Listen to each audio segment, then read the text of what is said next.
of the 2001 American League Championship Series on Fox, the Seattle Mariners and the New York Yankees.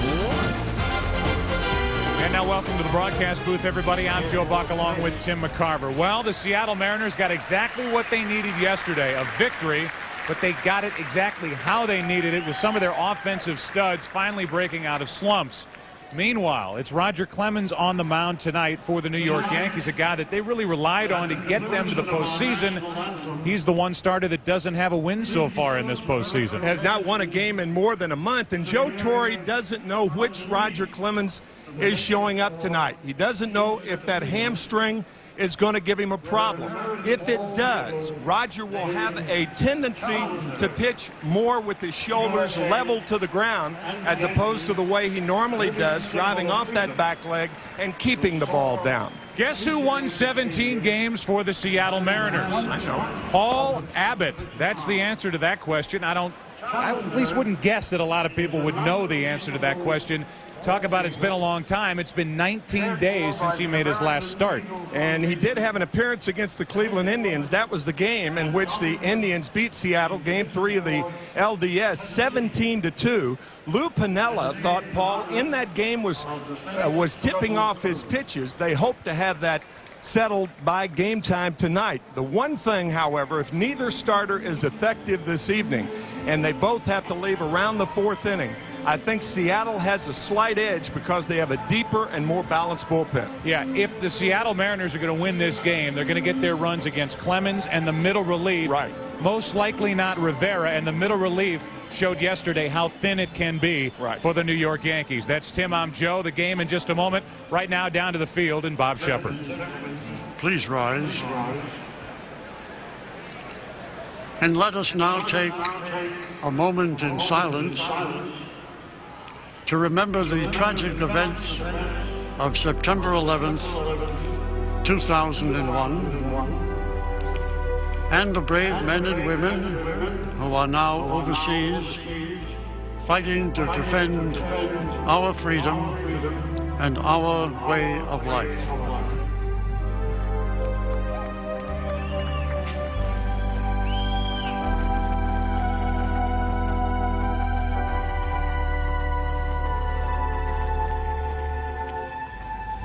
Now please direct your attention to the microphone behind home plate and welcome the Boys Choir of Harlem, who will now sing our national anthem.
I've never wanted to do anything but fly planes ever since I was a little boy.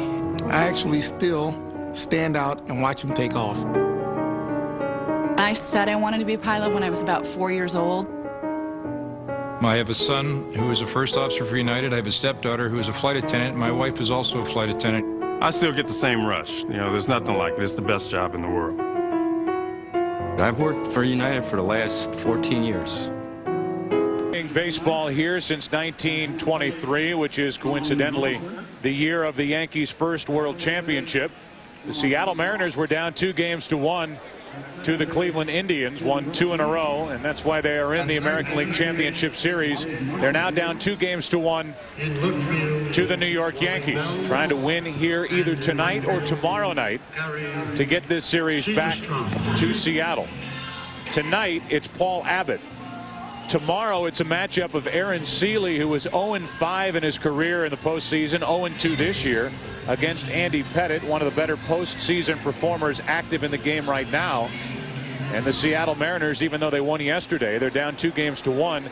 They won tonight's game, and then they'll take their chances with Seeley tomorrow night. It's Paul Abbott pitching tonight for Seattle with a chore of trying to help the Mariners get that victory to even the series at 2 games apiece. Here are his thoughts on pitching here at Yankee Stadium. I've never seen anything like it last year. You talked about high energy, high intensity. It doesn't get past Yankee Stadium. Starts and ends right there, because of the history and everything's gone in there. Not to say other places aren't as loud and raucous, but it's just everything, the stigma that goes into it. It's fun. It's a blast, and I can't wait to get that feel again. And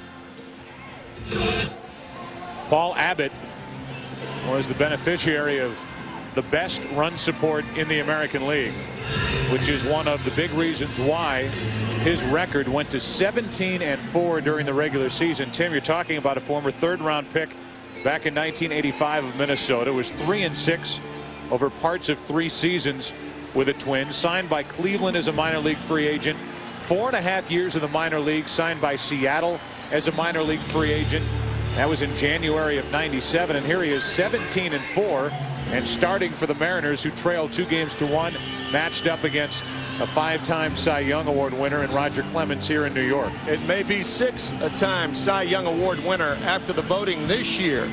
Roger Clemons is matched up with Paul Abbott once in the postseason. That was Game 4 of last year's ALCS. Clemons, one of the most dominating performances of his career. He struck out 15, giving up only 1 hit. That's a league championship series low. Last year, Game 4 against Abbott. Remember the knockdowns of Rodriguez? And the dominance of Roger Clemons.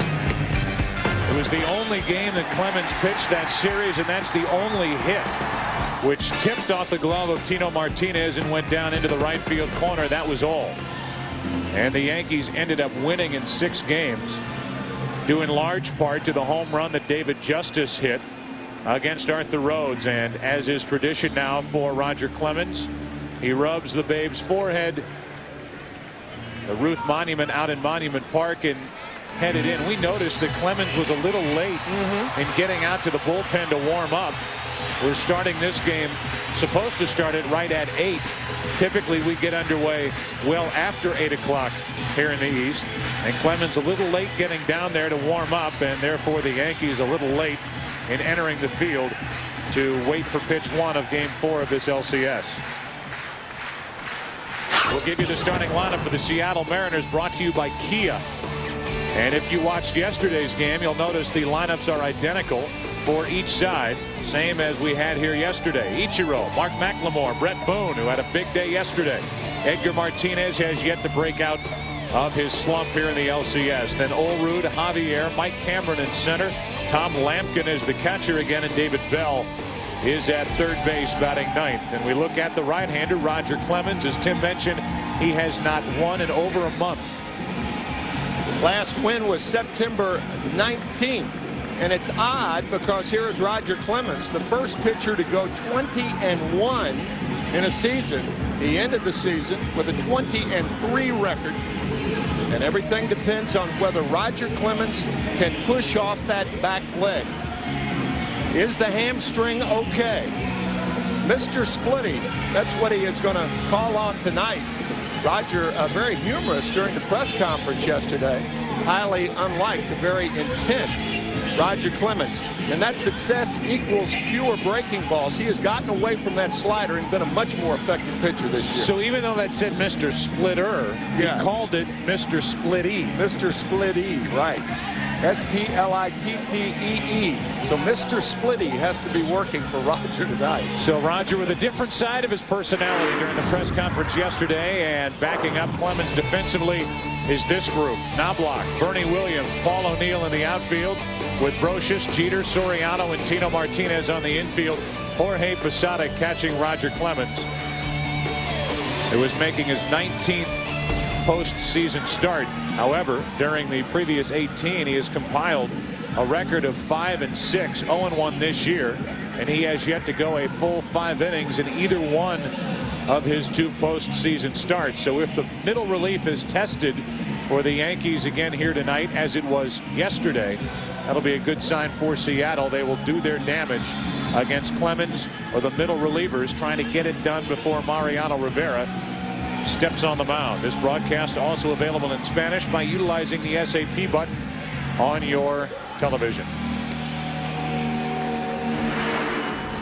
Roger Clemens needs the appropriate tilt to keep the ball down. That means that front shoulder right there has to be lower than the back shoulder. And that will, because of the hamstring problem, Roger's not been able to push off of that leg, and he must do that in order to keep the ball down. So we should know early whether Clemens' hamstring is okay or not. Ichiro will lead it off. He has hit in all 8 games this postseason and has a .500 average. So he tries to jumpstart this Seattle offense, which yesterday was jump-started by Brett Boone with a 2-out 2-run single in the 5th inning, and that was followed by an enormous 6th inning, 7 runs on 5 hits. Underway in game 4, and 1 pitch, strike 1. Foul ball off to the right side. Ichiro, then McLemore, then Brett Boone. If anybody gets on Edgar Martinez, the DH, who so far is only 3 out of 13 with no RBIs in this series. Here's an 0-1. 0-2.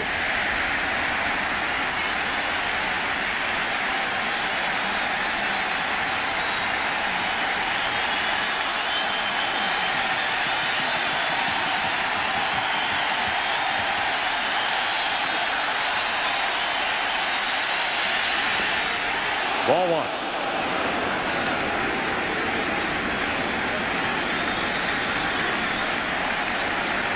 Ichiro led the American League with a .350 average during the regular season, set up at 1-2, and he fought it off.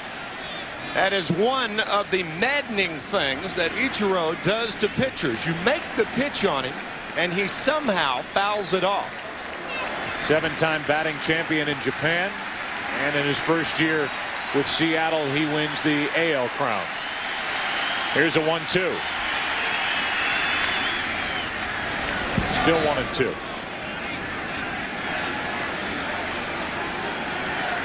Talked yesterday, and any broadcaster who's put on a headset talking about Ichiro talks about that approach at the plate, almost getting a head start down the first baseline as he swings.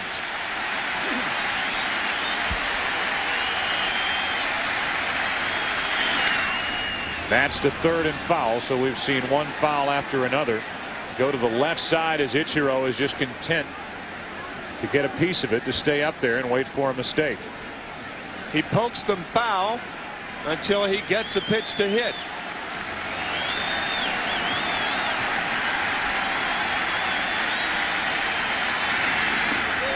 Ichiro went. 1 away. Jorge Posada, because the ball is in the dirt, checked with third base umpire Ed Montague before he tagged Ichiro. You want to tag the batter and then check with the umpire. Suzuki going too far. See, Posada checking with third base umpire Ed Montague, then he came back to tag Ichiro.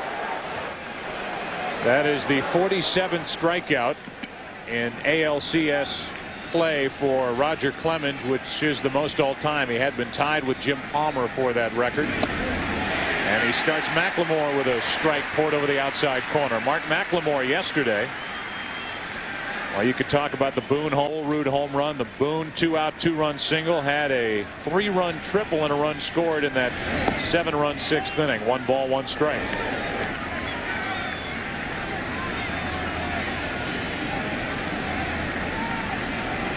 So Clemons, who has yet to post a victory in this postseason after winning 20 during the regular season against only 3 losses, took care of the leadoff hitter and now falls behind McLemore 2-1. That's the area that Roger Clemons will be if the hamstring is sore. But after that at bat by Ichiro and the first pitch to McLemore, that's the area caused from not getting the front shoulder down. Jeter.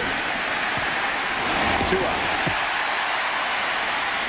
Clearly, so far, Clemons is fine, and Joe Torre and Mel Stottlemyre have to be very, very happy about that.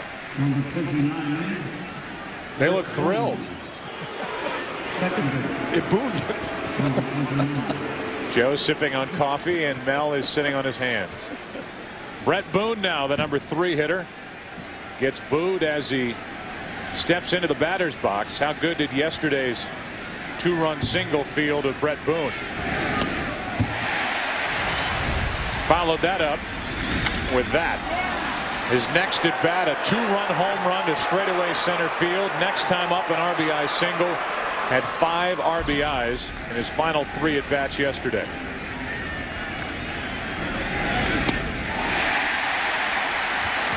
Clemons throwing hard in the count 0-2. Blowing 2 fastballs by Brett Boone. 97 miles per hour on that last pitch. Pretty good start.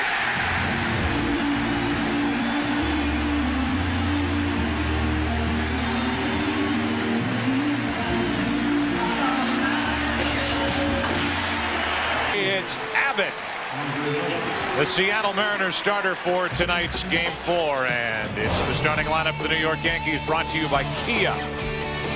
The Yankees lead it off with Knobloch, then Derek Jeter batting second at short. David Justice hitting third, the DH. Bernie Williams cleans up. Tino Martinez at first. Jorge Posada, Paul O'Neill, Scott Brocious, Alfonso Soriano rounds out the lineup. He's at second base batting ninth. And here's Paul Abbott, a 17-game winner with a 4.25 ERA. Remarkable record considering the fact that Paul's first start was not until April 28th of this year, so he missed the first month of the season. The most run support of any pitcher in the American League. Number 2 in that category, Roger Clemons. Knobloch will start it against this right-hander who 11 times in his professional career has been on the disabled list. Either shoulder or elbow trouble. Has not made a start in 19 days. Was knocked around in Game 3 of the division series. And Knobloch up there hacking at the first pitch, strike 1. Lou Piniella says his changeup is a power change. The run support the key. First pitch fastball a problem. That was the first pitch fastball to Chuck Knobloch. He has given up 4 first pitch home runs this year, 2 in the postseason.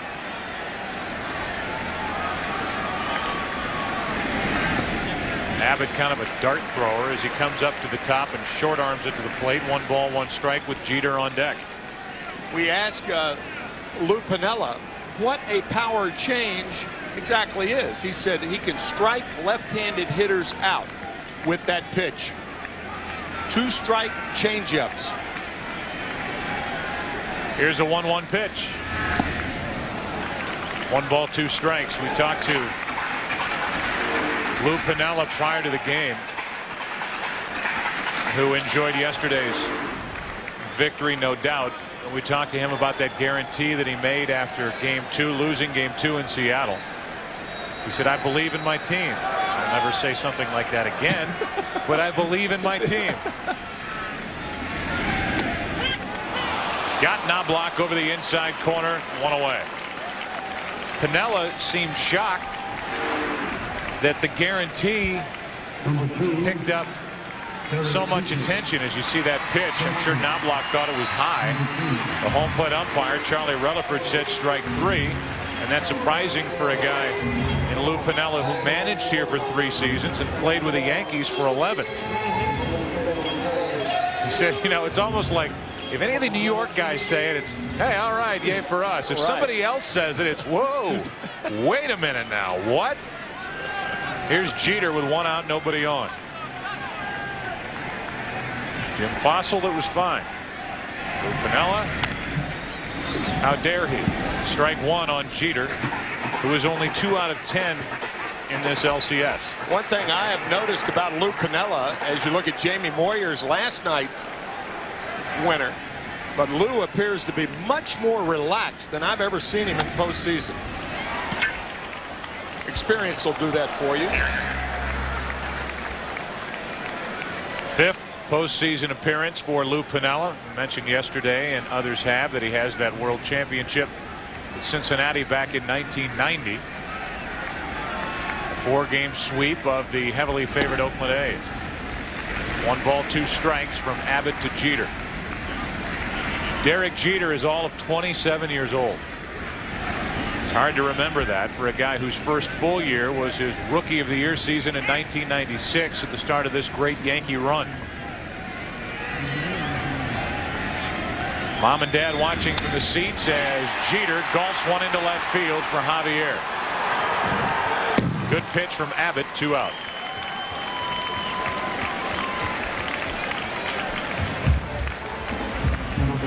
Derek Jeter has been seeing a steady diet of fastballs inside. He saw it from Oakland, and he is seeing it from Seattle. 2 for 11 in the series. Mom and Dad, maybe. They've seen their son Derek come up with 89 postseason hits, which is an all-time record. They have also seen him reach base in 63 of 69 career postseason games. But he's only the 2nd out here in the 1st inning as David Justice takes a strike, and so far the early results on Paul Abbott have been very good. Remember the power change to left-handed batters. That is his strikeout pitch.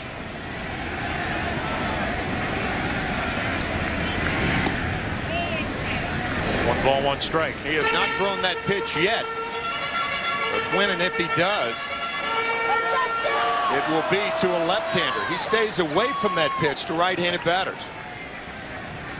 Knobloch struck out. Jeter flied out. And Justice able to check his swing. The count 2-1. That was a changeup right there, and you folks at home can tell with Paul Abbott, when the ball goes down, generally speaking, that is your changeup. When the ball stays on the level plane up around the hands or the letters, usually it's the fastball.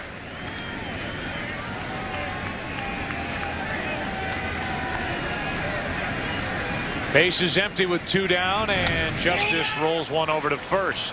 Another changeup, and it's a putout, 3-1. After the Mariners went in order, the Yankees do the same. We go to the 2nd. Roger Clemens back to the hill. No score in Game 4. 2nd inning, no score. Paul McCartney is back. He was here for Game 2 of the division series. Yankees lost that game. It was before they headed out to Oakland to win 2 out there, 1 back here. Game started by Roger Clemens. Clemens could not go 5 in that game, a 5-3 Yankee win. The Yankees won the first 2 games in Seattle before losing here yesterday afternoon and evening, 14-3 to the Mariners. 1 ball, 1 strike on Edgar Martinez with Olerud on deck.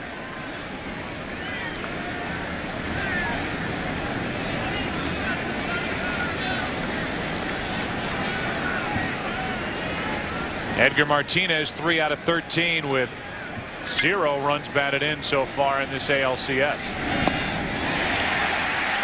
1-2. Wicked splitter right there from Clemens. Usually it starts at the knees, ends up on the ground, as that one did.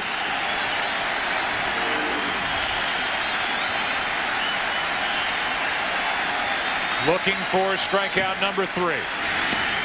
2-2. Usually sinker ball pitchers are not guys who throw splitters. But the compliment, the best compliment of the splitter is for a pitcher who throws high fastballs. It gives the hitter a different look, the high fastball and the low splitter. 2-2 to Martinez, who's fouled back into the upper deck. Roger Clemens, a mountain of a man, 240 pounds, 6'5". It wasn't always like that. He was at the University of Texas. Roger only weighed 195 pounds, but he has filled out rather nicely. Two-time All-American at Texas, and it's about twice the size he was back then. That's too far outside. Clemens thought he had his third strikeout. The count's full now on Martinez. Edgar Martinez, pitchers will tell you, one of the toughest outs in the American League. That ball was outside. So it was 1-2. Now it's 3-2.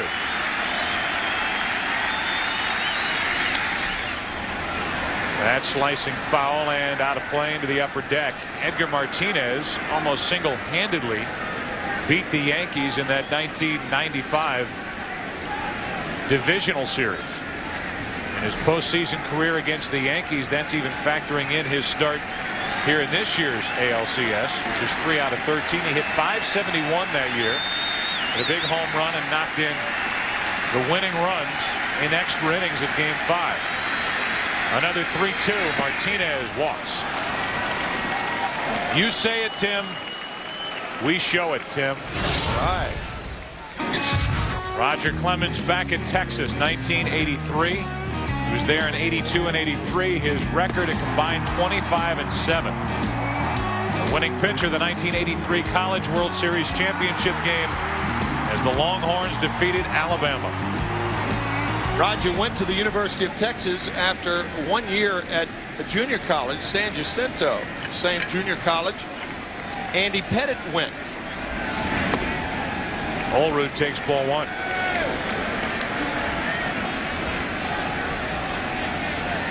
In games that Roger Clemens started this season, during the regular year, 27-5. 28-6 overall if you count the postseason. Only 68-60 with others starting games. That's out of play. 1 ball, 1 strike. John Olerud with a game tied 2-2. Stepped to the plate and did this.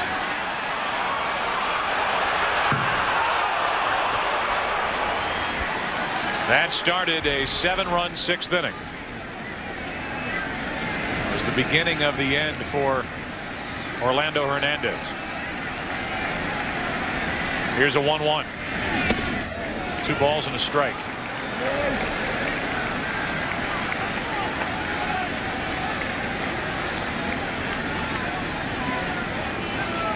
Javier waiting on deck. Olerud, 33-year-old first baseman. Won World Series back with Toronto in 92 and 93. Roger Clemens won Cy Youngs with Toronto in 97 and 98. High again, the count 3-1. The at-bat by Edgar Martinez has pushed Clemens out of the strike zone. Clemens made some very good pitches with his fastball against Martinez. Edgar kept fouling them off. He drew the walk, and now Clemens can't find the strike zone. And for the first time, Clemens is having to work out of the stretch, which, with a bad right hamstring, might put a little extra pressure on that leg, trying to generate drive without the benefit of a windup. That's a very good point and accurate. Thanks, the right leg. Well, the right leg, that's it. It is, because that right leg, it requires a little bit more from the stretch. On 3-1, Olerud slowly to Soriano. They get the lead runner. Good play.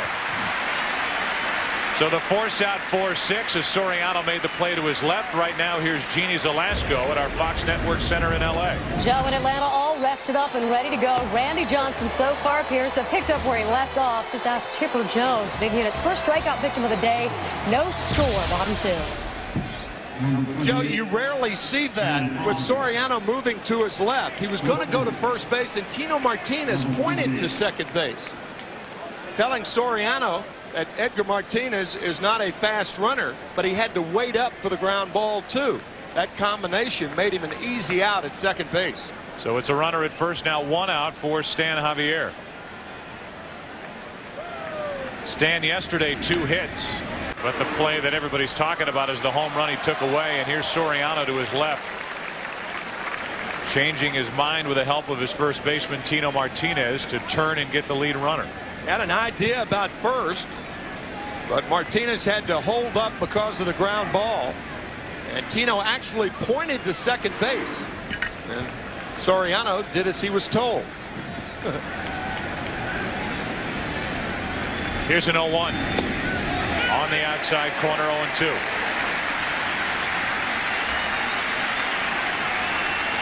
With every 2-strike count, most in this crowd at Yankee Stadium get up. And they want to see the man who is number 3 on the all-time strikeout list ring up another.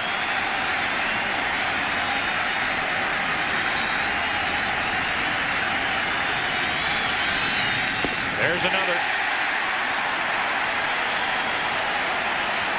His 3rd of the night. Catch me if you can, says Clemons. The letter-high fastball gets Javier. 3 strikeouts now for Roger Clemens.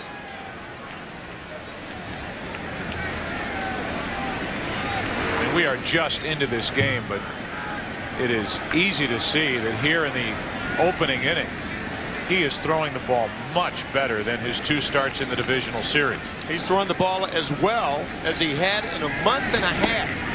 Last time he went 7 innings was back on September the 5th. Here it is right here. You can see that powerful leg drive. Roger Clemens. A lot of lower body in those fastballs. 39 years old. Won Cy Youngs in '86, '87, '91 with Boston, then '97, '98 in his 2 years with Toronto. You remember the deal that brought him here to the Bronx. February 8th, 1999. David Wells, Graham Lloyd, and Homer Bush going the other way. The Yankees, it took over a year for them to see the Roger Clemens they thought they were getting when they made that deal. But if you go back to early July 2nd of last year, he's 29-5 since coming off the disabled list with groin trouble. Been bothered by sore hamstrings. It's been leg difficulty he's battled through as opposed to arm trouble. And he has Cameron set up at a ball and 2 strikes here. American League pitchers try to pitch Mike Cameron up right here. That's where the first strike was called, and the Yankees feel if they could throw him around the letters, they'll have good success with it. Clemens hitting that spot. Cameron able to lay off. 2 balls, 2 strikes.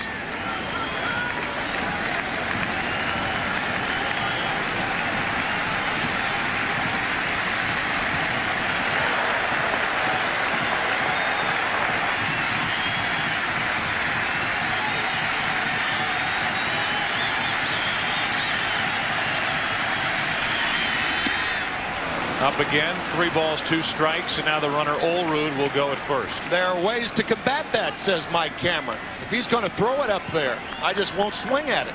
Now he's got a full count with which to work.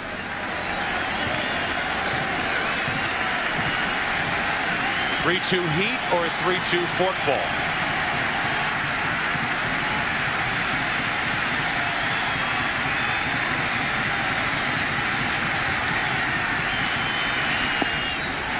Just low for the second walk of the inning.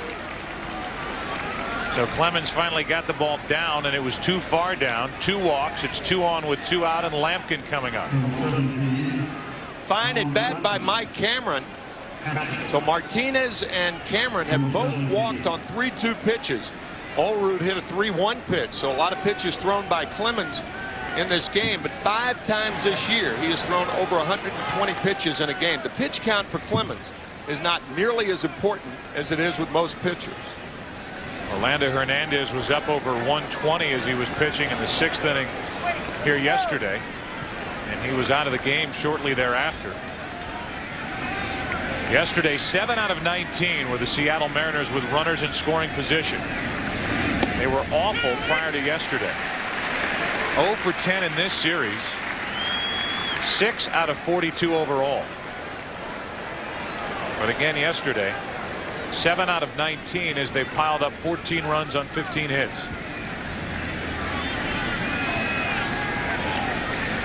24th pitch of this inning coming here from Clemons to Lampkin.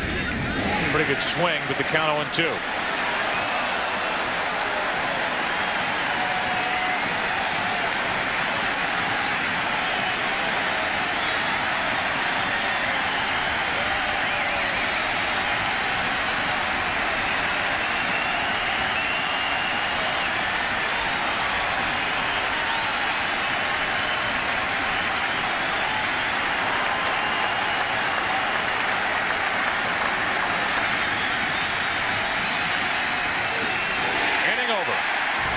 A fork ball to get Lampkin. 4 strikeouts for Clemons. Bottom of the second at Yankee Stadium, no score.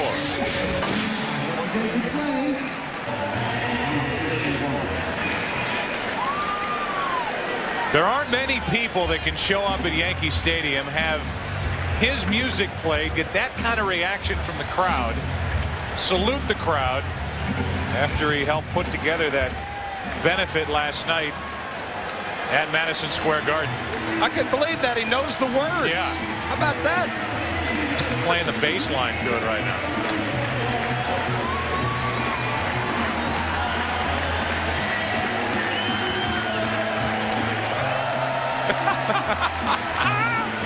Oh, that's great.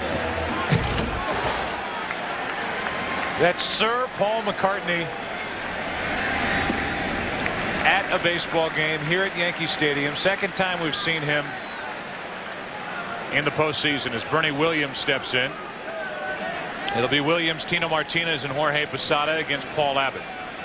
Bottom of the second, no score. There have been no hits. The Mariners were given 2 walks. They stranded both runners, and the count goes to 2-0 on Williams. Williams in his first at bat yesterday went deep against Jamie Moyer, and after that Jamie Moyer was sensational. Yankees led 2-0 in the first inning. They were before yesterday 37-5 when scoring first during this run, and this is what got them going yesterday. The problem was for the Yankees, they stopped after that. We talked to Don Zimmer before this game. He said, boy, Zim, you hopped up off that bench, gave that motion with your arm. He said, yeah, I sat down pretty quick too after that, didn't I? 2 balls, 2 strikes on Williams. Williams thought that pitch was high. If both pitchers get this high fastball tonight, they will be very effective. Neither pitcher is the type of pitcher who keeps the ball down to be effective. The letter high strike called by Charlie Relaford.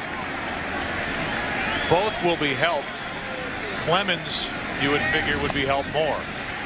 If he's getting that high pitch and hitters are up there conscious of that and have to go after that high fastball, they're in trouble. Yep. 3 balls, 2 strikes as Williams tries to become the first base runner for the Yankees.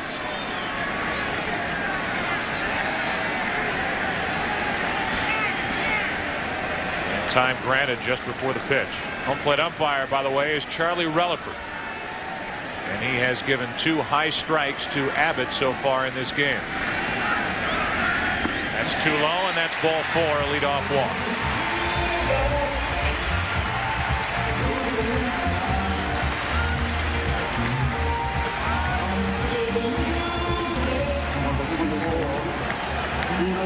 Here in the second inning, both teams with leadoff walks. The difference is Edgar Martinez drew that walk for Seattle. He's a slow runner.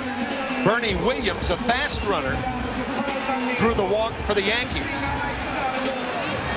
So one would think that the chance of scoring better for the Yankees than the Mariners. Abbott, a 17-game winner during the regular season, misses high to Tino Martinez, who came up in 1990 with Seattle. Last year there was 1995 when he hit 31 home runs and drove home 111. And he has been consistent since putting on that Yankee uniform for the first time in '96. Runner does go. Lampkin the throw. Got it. One away. Because it was the hit and run, Bernie Williams did not have a good jump. This is a fine tag by Mark McLemore. Lampkin threw out 10 of 36. I don't think it was a hit and run. On a hit and run, you don't have a check swing, but look how quick the tag was, and it appeared that Bernie Williams was in there. Looked like the tag was high, but nonetheless, because of the quick tag, Seattle got the call. No, he had him. Good call. So 1 out, bases empty, and Tino Martinez rounds to first. 2 out. Before the steal attempt, Lee Mazzilli, the first base coach for the Yankees, had this to say to Bernie Williams. Hey, now 1-2 to 1-4, okay, but he's got a slide step. Pick him up. Give me a peek every now and then, okay? All right. Yeah. 1-2 to 1-4 means the time that Abbott throws the ball to the plate, the slide step, he doesn't have the high kick. And when Mazzilli said, give me a peek every now and then, if the runner at first doesn't get the sign from the third base coach, Willie Randolph, he looks over at Lee Mazzilli, and Lee will give him a wink or tell him something. Obviously not a verbal sign, because then the first baseman would find it out. But a lot of runners at first base get their signs. If they don't get it from the third base coach, they pick it up from the first base coach. Ball 1 to Jorge Posada. Only 1 out of 9 in this series. 2-0. Posada with a home run, batting right-handed against Barry Zito in Game 3 of the division series, the only run of that game. Off the hands and foul, 2 balls and a strike. Mike Messina, Mariano Rivera took care of the work on the mound that night, and people are still talking about the heads-up play that Derek Jeter made on the shovel pass to Posada at the plate to get Jeremy Giambi to keep Oakland off the board. In fact, if you get here early enough, which we have the opportunity to do before all these games, you will see that highlight run no less than 37 times on the scoreboard here at Yankee Stadium. New York Yankee fans are referring to it as the play, and everybody knows what it was. 3 balls and a strike on Posada with 2 out, nobody on. Full count. Here it is.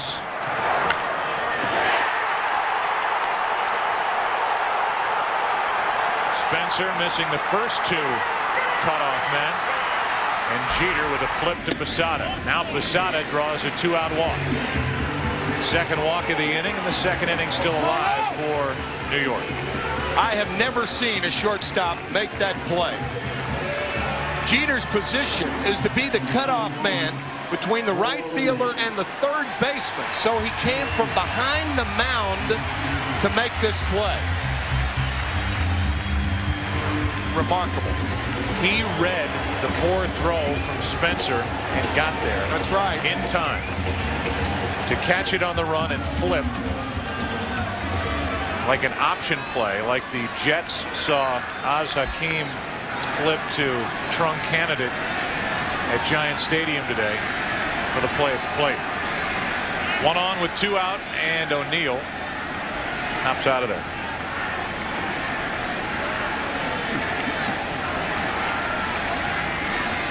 Roches on deck. O'Neill 3 out of 8 in this series, hitting only .211 overall this postseason for the Yankees. Lampkin knocks it down, throws, and Posada is out to end the inning. So the Yankees get 2 walks, both runners erased on the bases. We go to the 3rd inning here in Game 4. Abbott and Clemons, no score. Work in the 3rd inning, 9-1-2 for Seattle. Bell, Ichiro, and Mark McLemore against Roger Clemens, who has yet to allow a hit. Walked 2 last inning, got away with it. Abbott walked 2 last inning and got away with it. Strike 1 on David Bell. Joe, you notice the foul balls hit off Roger Clemens. Almost all of them are the other way. That's indicative of a guy who is powering his fastball through the zone.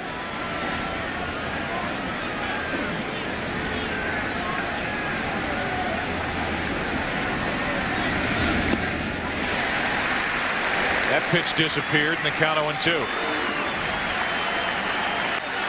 Tumbler.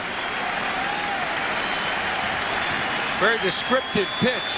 Pitch held between the index finger and the middle finger toward the end of the fingers. The 0-2. 1 ball, 2 strikes. I think that's the difference between a splitter and a fork ball. A fork ball is held back in the fingers and a splitter more toward the tips of the fingers. A splitter is usually thrown harder than a fork ball.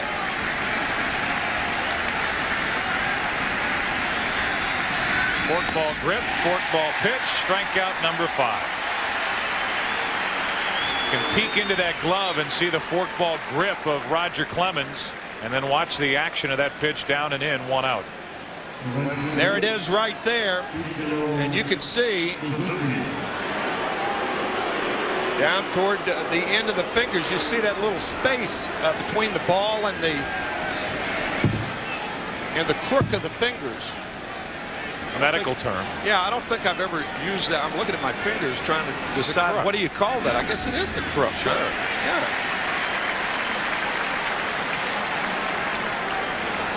It's that little piece of skin there.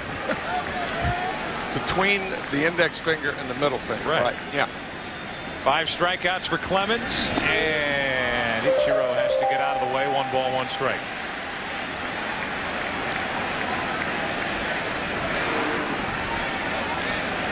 Ichiro dancing out of the way. How about Suzuki? He comes to the United States. He almost immediately has one name status. That's true. Yeah, almost immediately.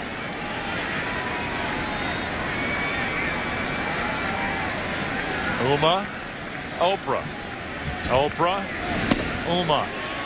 Well, here's some more. We've gone back in history, and these are some other names known as one name. Houdini. Harry to his friends, however. Madonna. Madonna, yeah. The entire cast of Animal House. Flounder. Bluto. Sinbad. Cher. Utz. Alfalfa.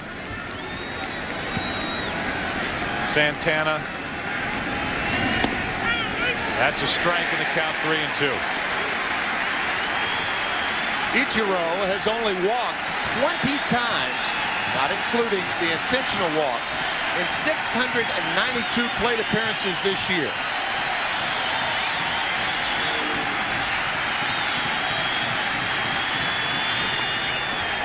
Instead of strikeout number 6, it's walk number 3. Now, expect the Mariners to run. They will run on Roger Clemens, and if that's the case, then they will run the guy who led the league with 56 steals, and Ichiro, if he can find the right time to do it. Lou Piniella telling us that before the game tonight, not against Pettit tomorrow night because of that pickoff move of his. But he loves the chances of the Mariners running against Clemens and Posada.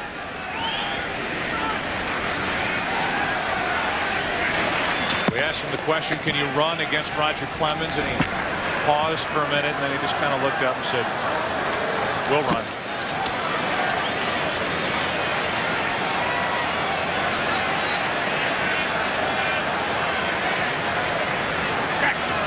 Another check on Ichiro, and obviously Clemens knows that the Mariners will test him. Clemens, by the way, against Seattle this season was 0-1 with a no decision. A total of 14 innings pitched, 11 runs on 11 hits.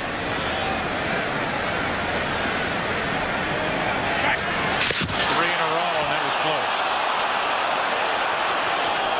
Talked yesterday about how big a lead Ichiro is getting, and he was almost too far off the bag there. Diving back to the outside part of the bag. That makes the tag from the first baseman. that much longer.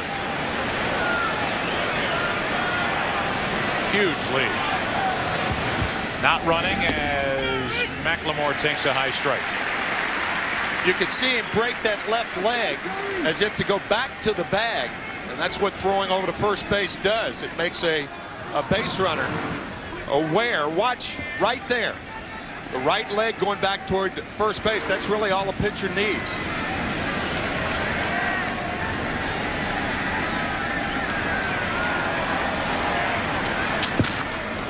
You do not have to throw over to first if you step off first. In other words, if you turn, spin in one motion, you have to throw. If you step back off the rubber, you do not have to throw to first.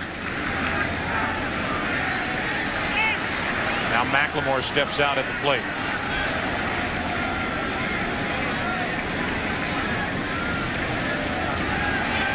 Ichiro with a big lead at first, and he draws another throw. Well, the one disadvantage that Ichiro has is his hands on his knees.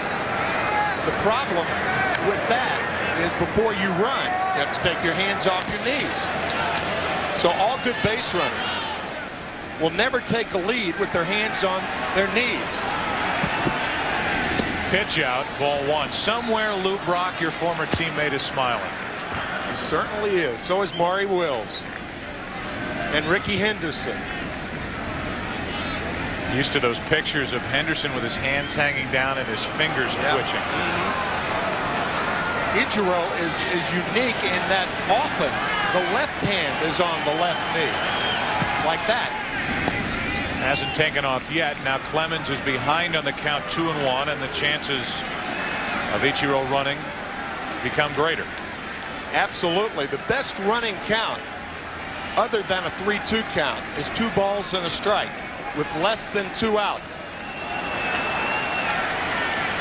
And nobody loves sending the runner on 3-1 like Tim McCarver. Hate it. Big lead, and Ichiro just able to get back in time. Well, the reason that I don't think you should send runners 3-1 and 2-0, they're offensive counts for the hitters. You change that offensive count into a defensive count. Where the hitter feels like he has to protect the runner. Sure, right. Right now, though, it's an excellent time to send it. Another throw over. What's that, 6 throwovers? With 1 step off and look over? Yep. And there have been 3 pitches to the plate. And McLemore is up on the count, 2 balls and a strike.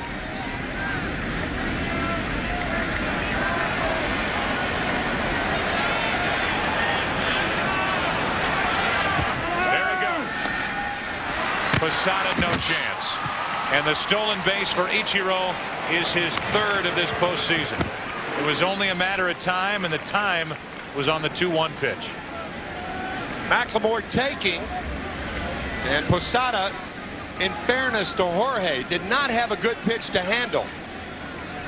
You can see Ichiro pivoting on that right foot. Another thing the good base runners don't do is pick up that right foot on stealing second base. Takes time. The count's 3-1 on McLemore, who hits a chopper back to Clemons.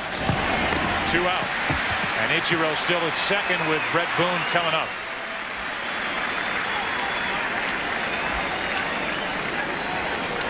Yankees feel right now that they've lost nothing because Ichiro's going to be on second base on a ball hit like that anyway.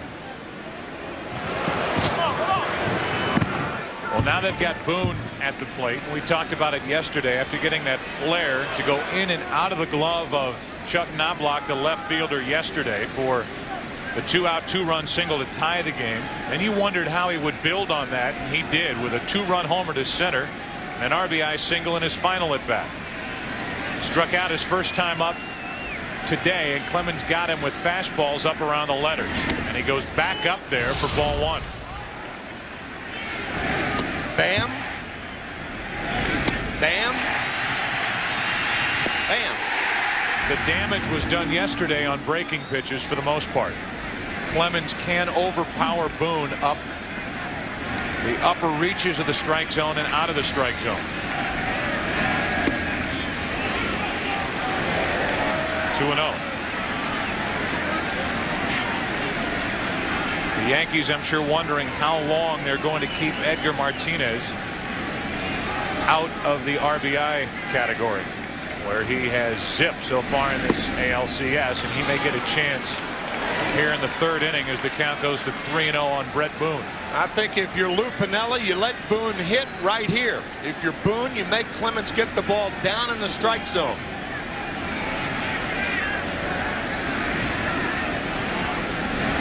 Whoa.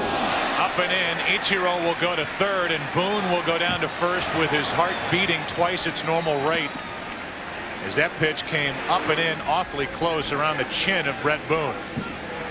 Ball off the heel of the glove of Posada. It has not been scored yet. Ichiro will go to third base. It's being scored a wild pitch, but could very easily have been scored a pass ball. So it's also ball 4 to put runners on at the corners with 2 out. The wild pitch moved Ichiro from second to third, and now it's Edgar Martinez. 2 home runs in this postseason, 5 RBIs, but in this ALCS 3 out of 13 with no run production. The 38-year-old designated hitter trying to put Seattle on top here in game 4. Third inning, no score. Over below for ball 1. What we have not seen by the Mariners thus far, we have not seen a ball hit to the outfield. Either a strikeout, a walk, or a ground ball.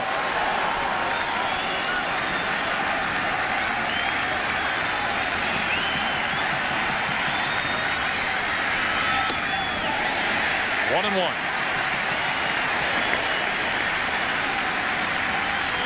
.39-year-old right-hander throwing to the 38-year-old DH.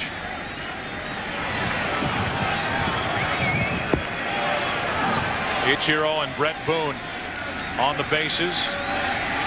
Seattle trying to strike first here in game 4.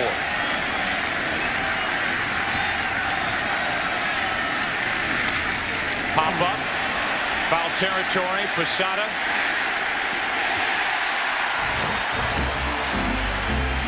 Edgar Martinez now 3 out of 14 with no RBIs in this ALCS. 2 more walks. 2 more stranded. Bottom of the third inning. No score. Paul Abbott so far is not allowed a hit. Did walk 2 last inning. Clemons has walked 4. No hits yet on either side. Clemons with his 5 strikeouts, but 61 pitches already. Again, as you said, Tim, pitch count is not a big deal with Roger Clemens, especially when he's healthy. But there is a limit. Sure. And you get into the middle innings where your pitch count is getting ridiculous, then that's where the Yankees will be tested with that middle relief, which is extremely thin. 2 balls, no strikes on Paul O'Neill. If the Yankees have to go to a right-hander in the 5th or 6th inning, Joe Torre, Mel Stottlemyre will go to Ramiro Mendoza. The Stanton innings are 7 and 8. Or if you go to Rivera, you have the option of going 8 and 9. Rivera, one of the most dominating closers in the game. 3 balls, no strikes on O'Neill. Joe Torre allows Paul O'Neill to hit 3-0. This one, however, up and in.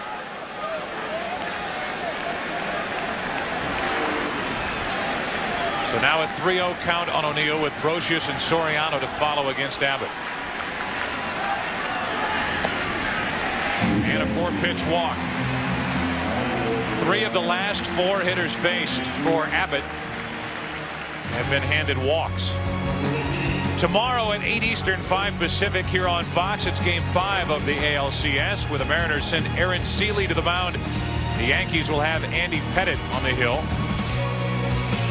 Depending on what happens here in tonight's game, Yankees right now up 2-1. If the Yankees win, they will be trying to head to their 4th straight World Series.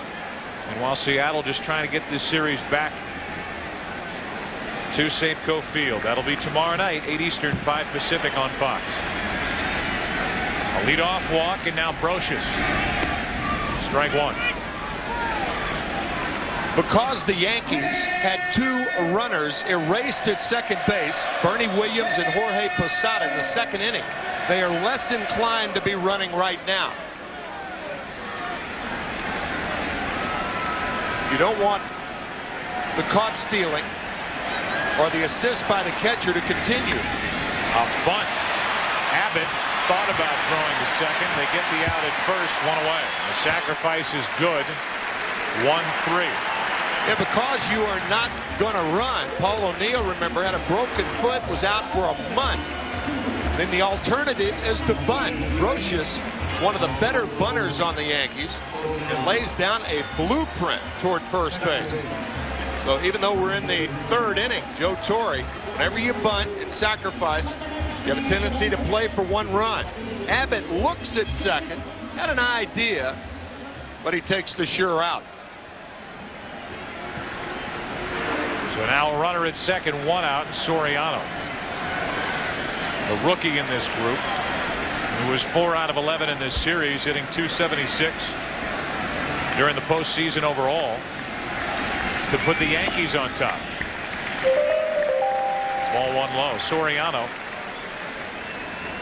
18 home runs, 73 RBIs, predominantly out of the number 9 spot this season for Joe Torre.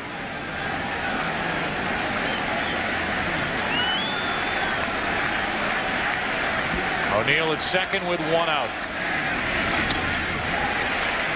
2-0. Usually what determines whether you bunt in the early innings is how well your pitcher is throwing.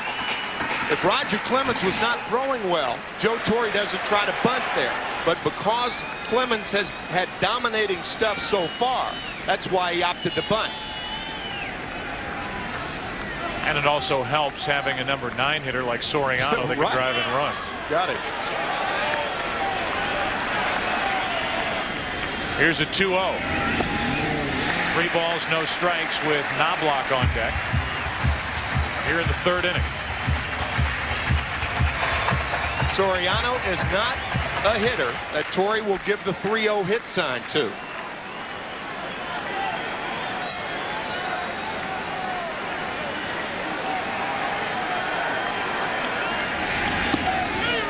One.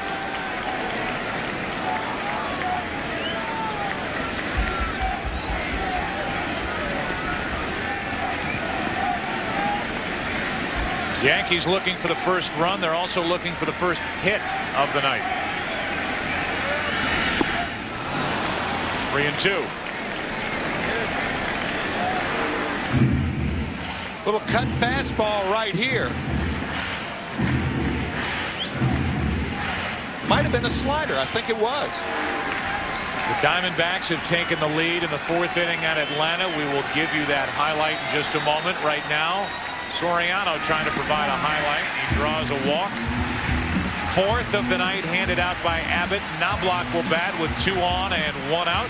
Here's Jeannie Salasco at our Fox Network Center in L.A. Joe, Bob Brenly had a hunch about Danny Batista, and it paid off. Batista in today's lineup so he could do that. He singles in Mark Grace. Arizona takes the 1-0 lead. Top 4, 1 out, Joe. Well, the defense has been so poor by the Braves in that series. They talked about it, Jeannie and Kevin, during the pregame show. That throw from Andrew Jones, who has one of the best arms in any outfield across baseball, was terrible, poor, with Grace running. Now it's 2 on with 1 out, and here's Chuck Knobloch.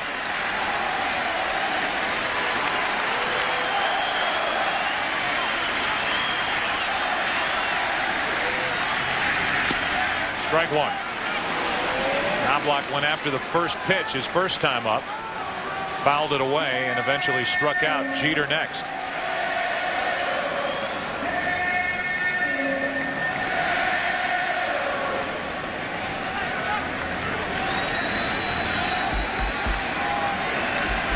Knobloch 44 RBIs during the regular season, so far 3 in the postseason. 2 on with 1 out, and Abbott looks back at O'Neill. What has bedeviled Chuck Knobloch all season long is not turning on the fastball. That's why he hit only 250. Really has that three-part swing. He lays the bat flat, has to get it up and get it back. There's a lot to do before he swings the bat. That missed the inside corner, a ball and a strike. However, in this situation so far in the postseason for Knobloch, 3 out of 6 with runners in scoring position. He has 1 in scoring position with O'Neill at second and Soriano the trail runner at first.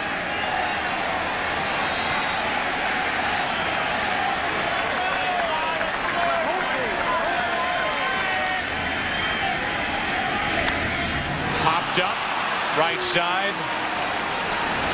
It's a foul ball. Infield fly rule was called by John Shulock, the first base umpire. 2 out. The Yankees will send Jeter to the plate. You can see all the things that Knobloch has to do. Flat bat. Now he has to bring it up and trigger his swing, which means he can't get around on the high fastball. That's excellent scouting by the Seattle Mariners. It's not brain surgery, but Knobloch now more of a low ball hitter, because the low ball, you don't need as quick a hands to get around as you do that high fastball. So here's Jeter, the all-time leader with 89 career postseason hits, but so far only 2 out of 11 in this ALCS. 2 on, 2 out. Strike 1.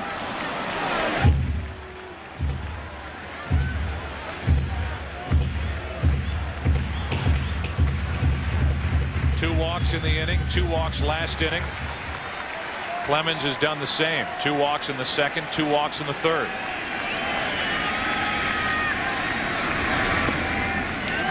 One ball, 1 strike. The Yankee hitters have not looked too comfortable against Abbott yet. An awkward action by Jeter as that pitch got near the strike zone. Jeter, a real inside out hitter. Even with the pitch inside, he drags the bat head through the strike zone. That's why he has that right center field stroke. Claims straight away in the outfield with a count 1-1. To the left side, David Bell to end the inning. Big stretch by Olrud, and still no hits, still no runs. 4th inning, game 4. Nothing.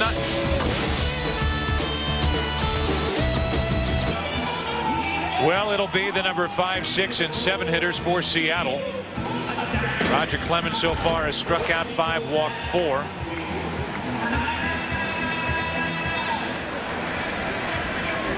And that means John Olrud, the number 5 hitter, will lead it off. Olrud bounced into a force out his first time up.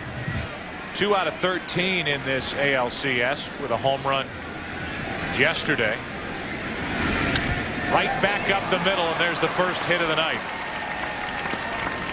Olrud was waiting for that pitch, got it, sent it right back through the box. Olrud, when he's hitting well, hits the other way and through the box. We were watching between innings as you check it out with John Olrud and Paul O'Neill moving around gingerly, trying to stop on that sacrifice going into second base. Now a bunt, pushed, foul. And Paul O'Neill trying to put on the brakes at second base, even though the bone has fused back together.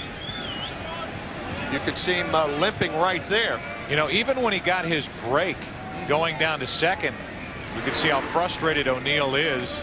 So that foot is bothering him. Yeah. It looked like when he started down towards second base, he hurt that foot again. Javier showing bunt, takes a strike. It's 0-2.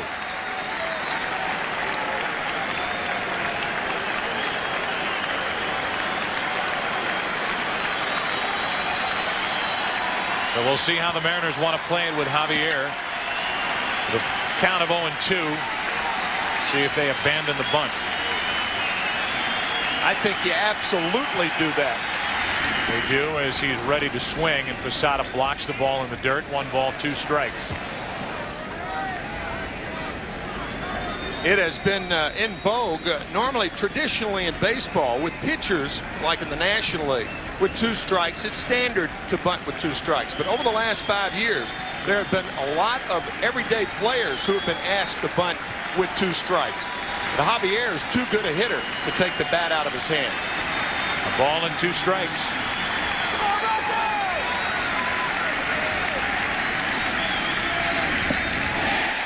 For the second time tonight, Javier strikes out. And that's number 6 for Clemons. The runner still at first.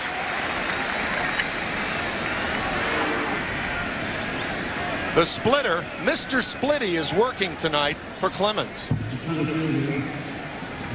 Mr. Splitty. Mr. Splitty. It's like Senior Wentz is talking to his hand. It's all right. You ready to throw the split finger today? So Mr. Splitty rings up number 6. 1 on, 1 out.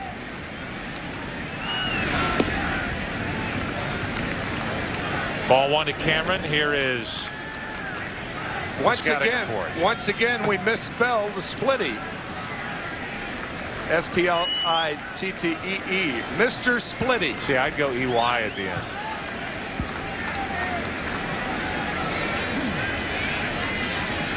Few breaking balls, and we have seen very few, mainly fastball, split fingered pitch. The count goes to 2-0 on Cameron.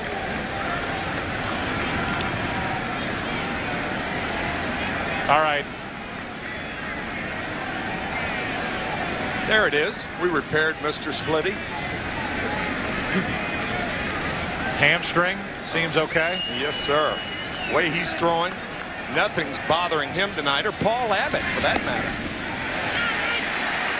2 balls and a strike on Cameron, who walked his first time up.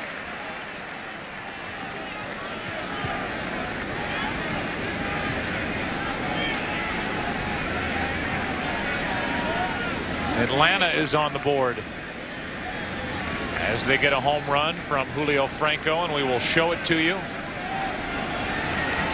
as soon as we have a moment to do so. 2 balls and a strike on Cameron. Off the end of the bat, broke his bat, Knobloch the easy play. 2 out, back to first is Olrud. And right now here's Jeannie Zelasco at our Fox Network Center in Los Angeles. Joe, Tom Glavine just got out of a bases loaded jam, and how does Julio Franco reward him? Bottom 4 home run on the 1-1 pitch. Tie ball game, and that's where we sit. But 1 out, nobody on, Joe. Right center. That is a spot that you would figure that Julio Franco would hit Randy Johnson. He's got that curl. We talked about that in Arizona the other night. I'll tell you, in that game 1 that we had a chance to do, the best swings of the day were from Julio Franco against Randy Johnson. Julio Franco and Chipper Jones chipped in with a couple of hits. Franco with a hit. Only 3 hits against the tall left-hander. Lampkin grounds it foul outside first. That's strike 1. Lampkin at the plate. He had 2 on with 2 out back in the second and struck out. In this inning, Olrud led off with a hit. Javier trying to bunt initially, eventually struck out. Cameron flied to left, and already up to 71 pitches is Clemons as he works here in the 4th inning.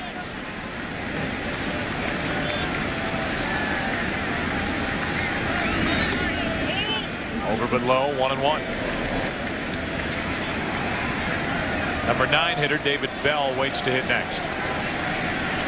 The Yankees in the bottom of this 4th will have Justice, Williams, and Tito Martinez. No score, 4th inning, game 4 with the Yankees up 2-1.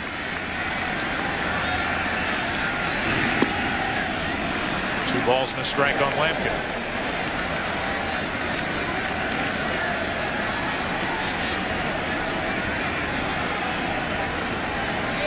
Lampkin in the lineup yesterday to get another left-handed bat in the lineup against Orlando Hernandez, and Lou Piniella sticking with that lineup after it produced 14 runs on 15 hits, 2-2 on Lampkin.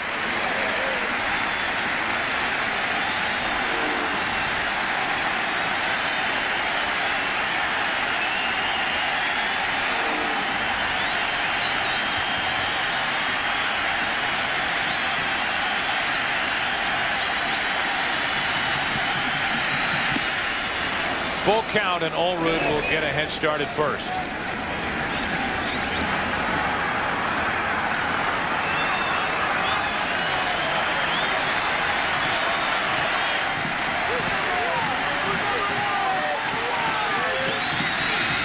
Lampkin reaches out, floats one to center. Bernie Williams there to grab it. A leadoff hit, and the Mariners strand their fifth. Bottom of the fourth, no score. Heart of the order for the Yankees here in the fourth inning, no score. Justice, Williams, and Tina Martinez. The wind's been whipping around pretty good here since about 2 hours before the start of this game. Temperature has dropped a bit.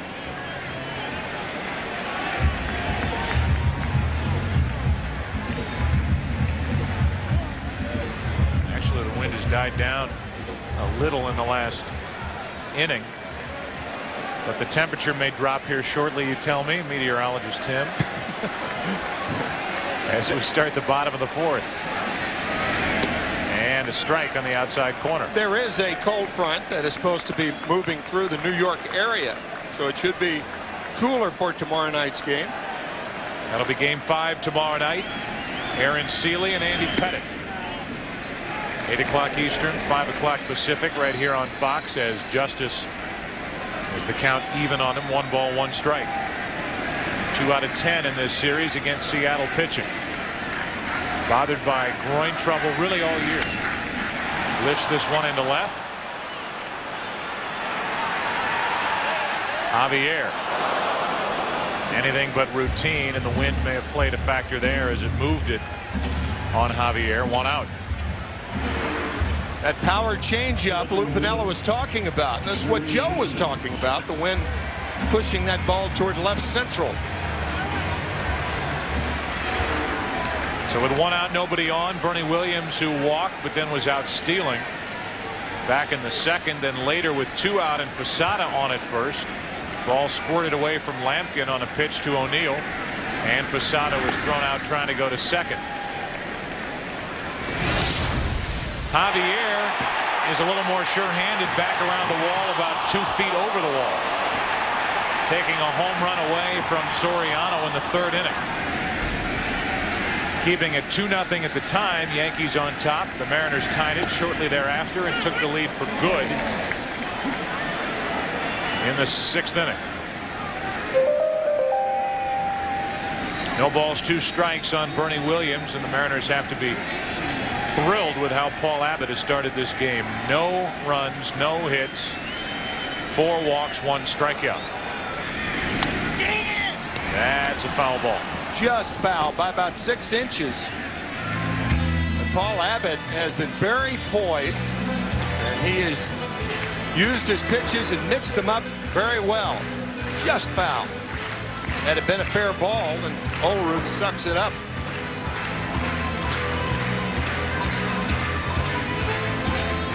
Abbott, who was bothered by a groin strain, final month of the season, had to break off the mound there and go toward first base. Was slow getting back to the mound as he misses low with ball 1. You could see Abbott shake, shake, shake, shake. Usually when a pitcher shakes that much, he's going to throw a fastball. And sure enough, that fastball missed away.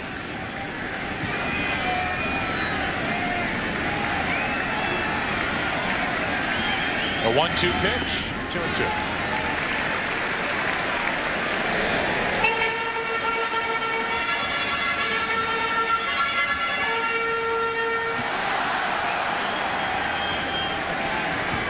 Combination of Abbott and Lampkin will try to figure out how to get Bernie Williams for the 2nd out of the inning.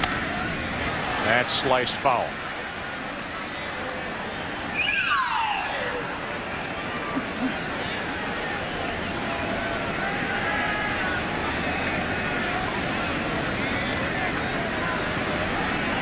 .26 home runs during the regular season for Bernie Williams.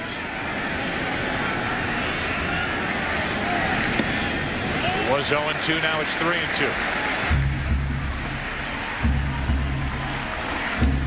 You can see Lampkin using that pinky for a fastball inside to Bernie Williams. You not only call the pitch a fastball, but you tell the pitcher where to locate it.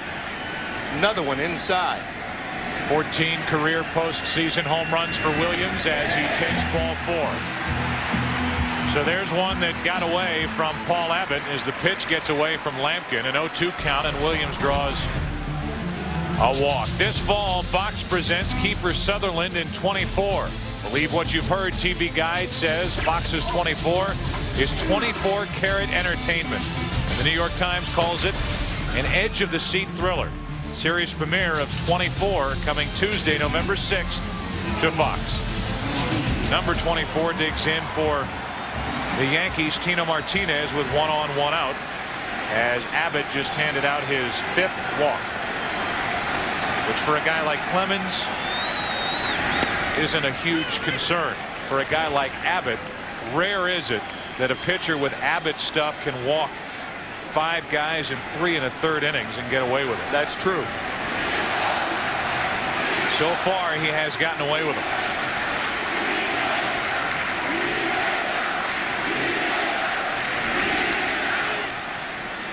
Oh, 2 now on Tino Martinez. The reason for that, Joe, is that when Roger Clemens reaches back, he reaches back for a 97, 98-mile-an-hour fastball. When Paul Abbott reaches back, it's for a 91 or 92-mile-an-hour fastball. And that 5 or 6 miles an hour difference is very, very important, as any hitter will tell you. Even split between strikes and balls so far for Abbott. Bouncer in there to Lampkin. 1 ball, 2 strikes. 56-footer. It is 60 feet 6 inches from the pitching rubber to the home plate. And catchers don't like 56-footers. Watch this one bounce about 3 feet in front of home. Nicely done by Lampkin.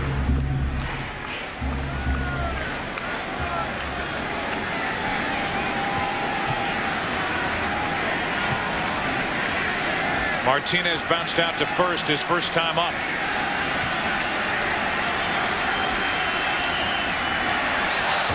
And a check on Williams. The running game really not a big part of Williams' approach this season, with only 11 steals. So far 0 for 1 in this postseason, at least coming in 0 for 2 as he was caught trying to steal back in the second. He stays put as Martinez strikes out. 2 out. Second strikeout for Abbott. The batter will be Posada. Change up. Swung over by Tino Martinez. You're right about Bernie Williams. Bernie is a fast runner, but not a good base stealer. The reason for that, he does not get a good jump at first base. He can flag down fly balls in the outfield by just outrunning the ball, but it takes him a while. He's almost a victim of his long legs. Not a quick start.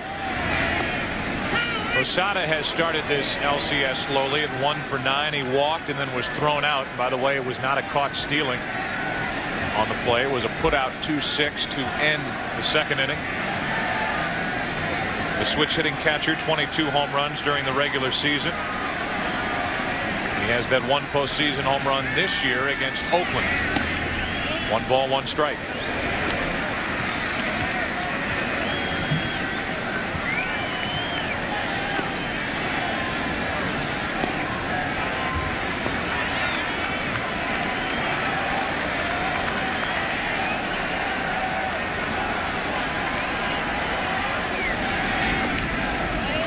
Over but low, 2 balls and a strike. That home run by Posada was in game 3. That was the play where Jeter made the play that all New Yorkers and half the baseball world has been talking about ever since. Jeter, the best man in Posada's wedding. So that's not the first time they teamed up to win. Check on the runner, Bernie Williams at first, and you could hear him ask for time from the first base umpire, John Shulock.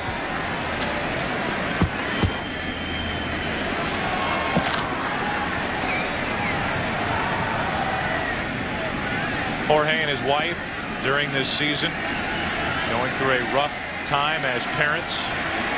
Their son Jorge going through cranial surgery, and he's been through that more than once. 3 times for Jorge's 21-month-old son, Jorge Jr. He is doing fine right now. We are happy to report. 3 balls and a strike.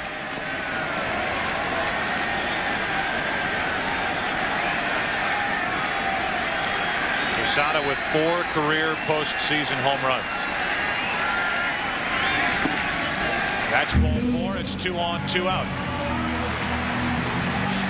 That'll bring in Paul O'Neill, who we believe tweaked that injury. Watch him start as he goes down towards second. One of the early steps and kind of dragging that foot, and as he got to the bag, a hop in some pain, and then you could see his reaction. It was a successful bunt, so he wasn't upset about the play.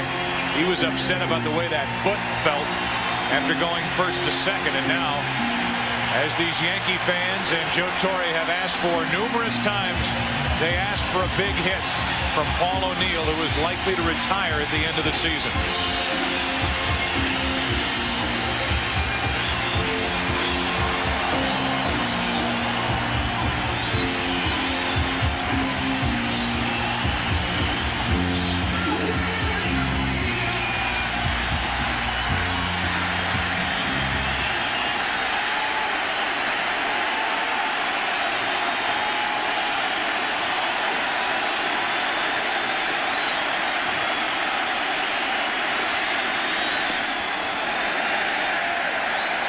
Ball 1 high.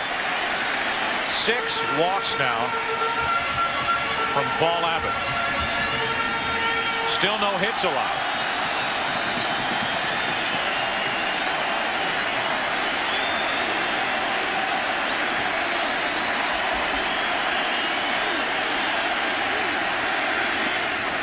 Good pitch over the inside corner, 1-1.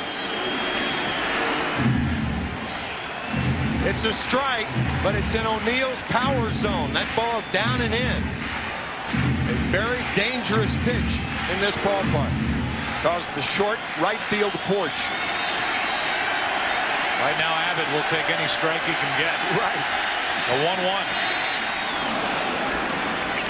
1-1. 1 ball, 2 strikes. O'Neill is an odd hitter in that up to 2 strikes he tries to pull the ball. With 2 strikes he's more inclined to go to left field.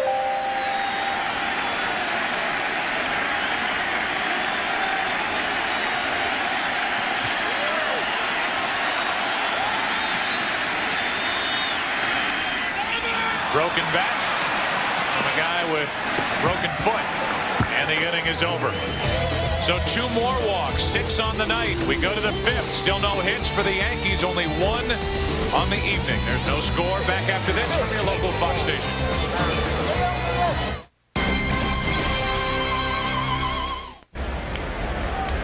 Well, Seattle, what do you think of that picture? Well, New York, what do you think of that picture as Roger Clemons delivers a strike on the outside part of the plate to David Bell? In case you're wondering, Clemons is only at 77 pitches on the night, but Mendoza's getting loose out in the Yankee bullpen. That would lead one to believe that the hamstring, the right hamstring of Clemons, is acting up. So the 0-1 to Bell. Hard hit right at Procius, 1 away. With that loud out, we check in again with Jeannie Zalasko back in Los Angeles. Joe, Mark Grace left after 4 with a tight right hamstring, and look what his replacement did. Uriel Durazo, a 2-run shot, advantage Arizona 3-1, just like the series. Now bottom 5 with 1 out, nobody on, Joe.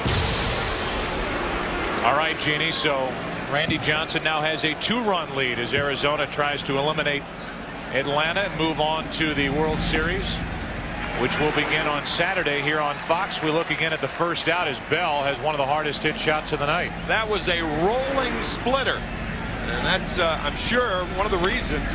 Another one up in the strike zone. Remember in our opening we said that Roger Clemens when he has problems driving off that back leg, has a tendency to keep the ball up. He's had 2 hanging splitters in this inning.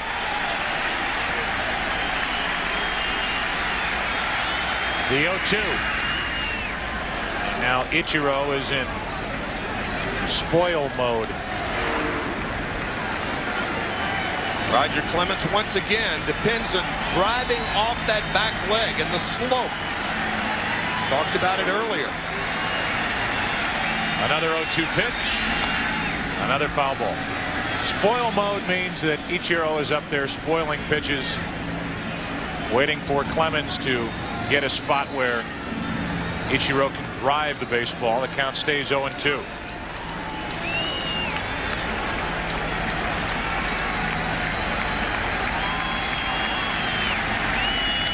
Spoiled. Talk about the slope too. Before the 1969 season, the mound used to be 15 inches high. Now it's 10 inches high, and that 5 inches is a big difference. It's a flatter mound from which to throw now. Ichiro strikes out. Posada will finish the play. 2 out. Some pitchers had some pretty good seasons in 1968, from what I remember. I'll say. Here is our MasterCard fan cam.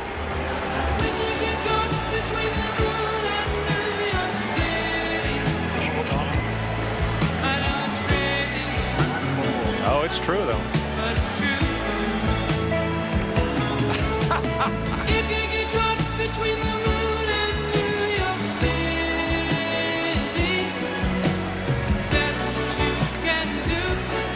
McLemore takes ball 1.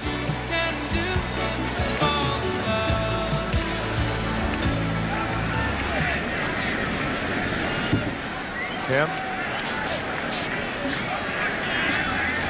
2 out, bases empty, 1 ball, no strikes. Now 1-1 on McLemore. Oh, that was a nice touch. That song written by Peter Allen while he was in a hole pattern over New York City. It's a theme from Arthur. Here's a 1-1. 2 balls and a strike. Gotta love this guy, I'll tell you.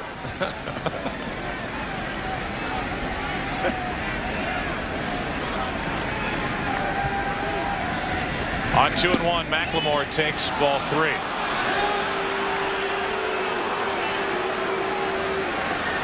Red Boone waits to hit next.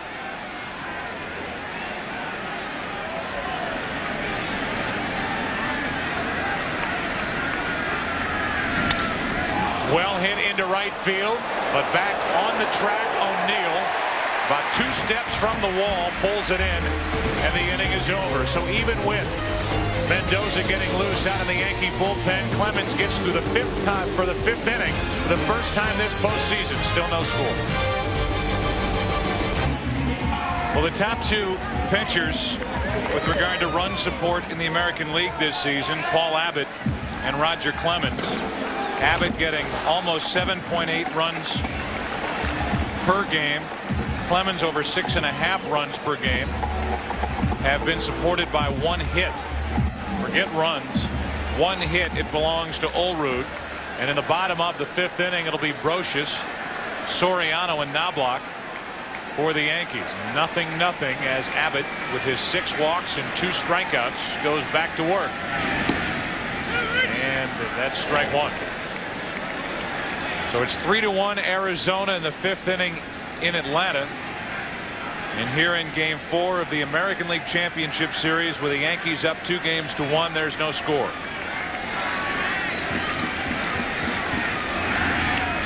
That's off the end of the bat. Another weird cue shot down the right side of this infield at Yankee Stadium. And right now, here's Jeannie Zalasko again at our Fox Network Center in Los Angeles. Joe at Atlanta, Mark DeRosa in the pinch hit. That means Tom Glavine is out after 5. And speaking about, look at the work by Danny Batista. Gotcha. And that's where we sit. Bottom 5 with 2 on, a 2 out, 3-1 Arizona. Jeannie talked about Bob Brenly having a hunch. You remember when we were in St. Louis during the division series, and Bob Brenly gave a start to Danny Batista in that important game 3, which was a victory for Arizona. He said every time he's in the game, he comes up with a big hit or a big play, or he throws somebody out. And he has done a little bit of all that tonight in game 5 of the NLCS with 1 out. Here's Soriano.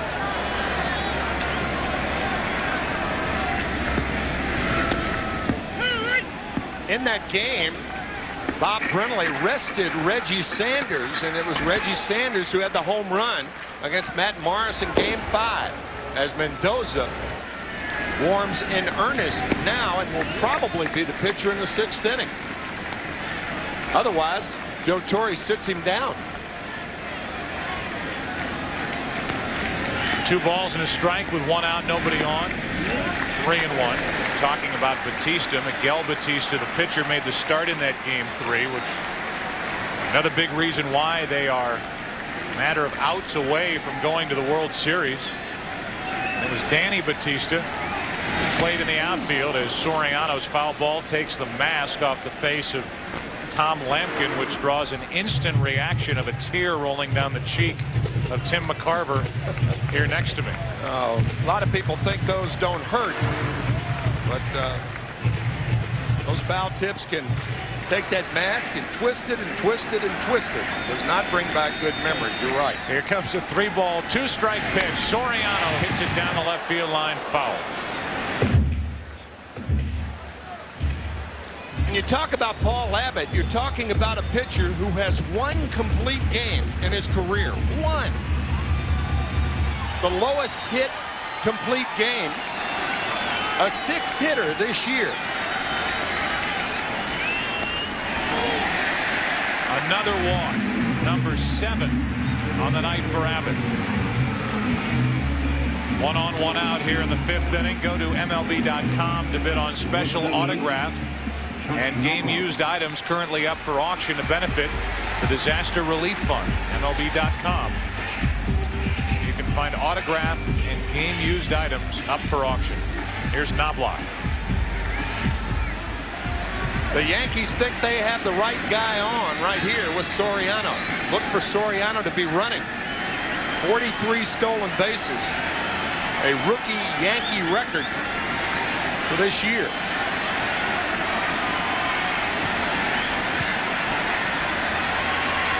See a lot of young players come up with great speed, but very few who can translate the great speed into stealing bases in their rookie season. Learning how to read pitchers, getting good jumps.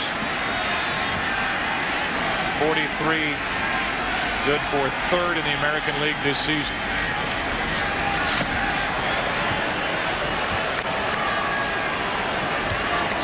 You combine that with 18 home runs and 73 runs batted in. We just gave you the top 2 rookies easily in the American League this season. Soriano with Ichiro watching him from out in right field. First pitch to Knobloch is pop foul.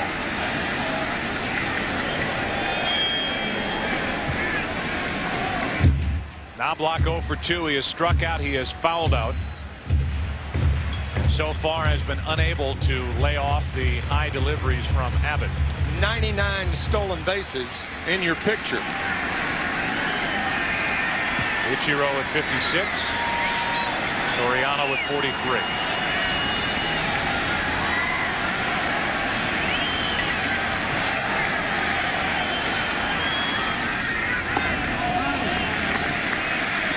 One ball, 1 strike. Both Ichiro and Soriano have 3 stolen bases in the postseason. And this is a spot for Soriano to run. Right-handed hitter like Knobloch, a base stealer himself, can see whether Soriano has a good jump or not. If he does, he takes the pitch.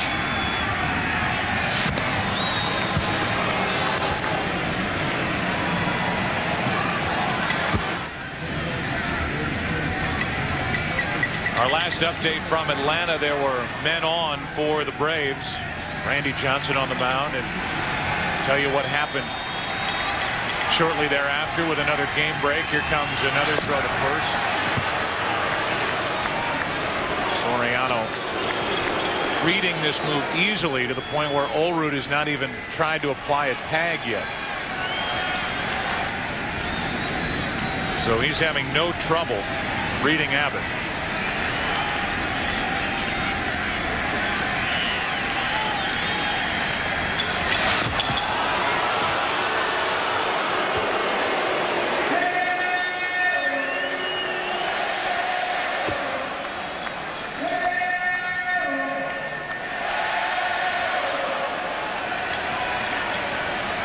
Understand Johnson got out of that inning to keep the lead, and we'll show it to you when we get the opportunity. 1 on, 1 out, 1 ball, 1 strike, and Knobloch hits it foul. That is a very good job by Abbott, throwing to first, throwing to first, throwing to first, and then quick pitching home. What a pitcher has to do in a situation like that is make sure he stops to vary the moves. Comes set. Actually, it was not as quick a pitch as I thought initially. It's quick enough. Quick enough. Just high. 2 balls, 2 strikes. Abbott has gotten that pitch a couple of times in this game. From the home plate umpire, Charlie Relaford didn't get it there, and the count's 2-2.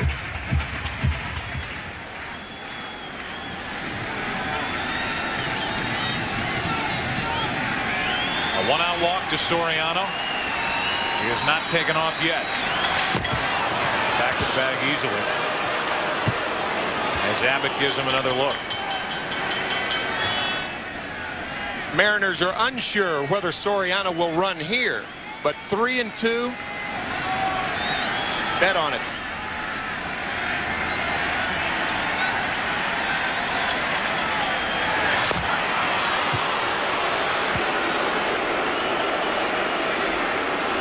With the count 3-2, and Soriano doesn't have to get a good jump. It's up to the hitter to put the ball in play, preferably on the ground. That's not the situation right now. It's 2-2. If this next pitch is a ball, he'll be going. Running here on 2-2 and a foul ball.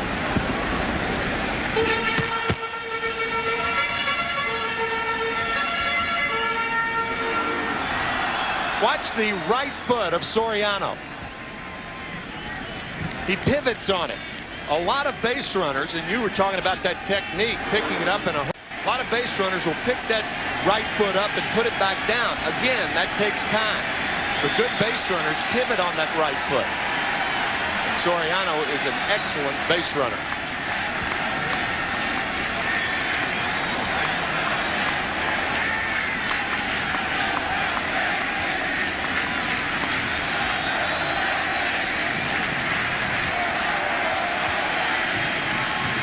Running again. Pitch low. The throw not in time. Boone arguing with a second base umpire, Tim Welke, as Welke called Soriano safe. Great effort by Boone as he got a quick tag down, but the safe call was given. Outstanding play by Bob Boone. A short hop. Lampkin's throw is a short hop, but watch the tag. Quickly done, and it appeared that Soriano's hand was in there. Very, very close. Talking about nanoseconds, the difference between safe and out. Boone wanted the call, didn't get it.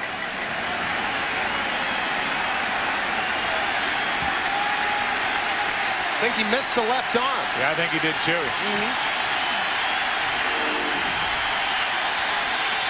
A hit could give the Yankees the lead as Knobloch draws walk number 8. They'll get busy now in the Seattle bullpen. Right now, here's Jeannie Zelasco at our Fox Network Center in Los Angeles. Joe, the pictures to back your words. Bases loaded in Atlanta, 2 out. Look who's up. Julio Franco had a home run on the night, but not this time. Randy Johnson escapes the jam. 5 strikeouts through 5. 3-1 top 6. Steve Garcia on the mound with 2 outs. Now it's Derek Jeter with 2 on, 1 out. And there is action for the Mariners out in their bullpen here in the 5th inning, even though Abbott has yet to allow a hit, and a visit from the pitching coach now, Brian Price. I don't think Brian is going out there to talk necessarily to Abbott, but McLemore and Boone are both coming on because an interesting situation is developing for the Mariners. You can see Boone and McLemore. Boone has to protect against Jeter, and he's looking toward the dugout right now. He's asking Piniella, who do you want to protect against Soriano? Because Jeter is like a left-handed pull hitter. Boone saying you just flip a coin. Yeah. But Jeter, the right side, it depends on how Abbott is going to pitch Jeter. And the best way to pitch him is inside. But if Jeter grounds a ball to the right side, well, naturally, you want Brett Boone there and in the position. But with Soriano such a base-stealing threat at second base, somebody's got to hold him on. We saw Dave Myers, who's also the third base coach, answering the question from Boone. With runners on at first and second, one out. Joe, you can even see McLemore. They're pinching the middle infielders. Boone and McLemore will share the duties. Right now it's Boone as Jeter takes ball one low.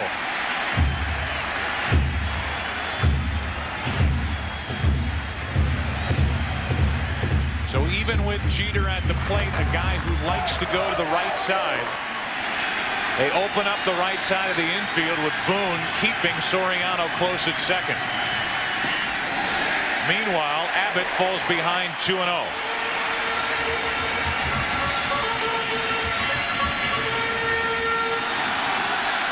Charlton getting ready in a hurry with the left-handed hitting David Justice on deck.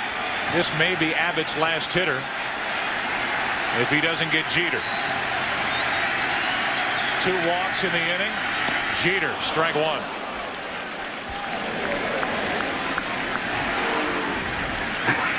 Abbott just challenging Jeter. Jeter swings under it. No score in the bottom of the 5th inning. This is game 4 where the Yankees up 2-1.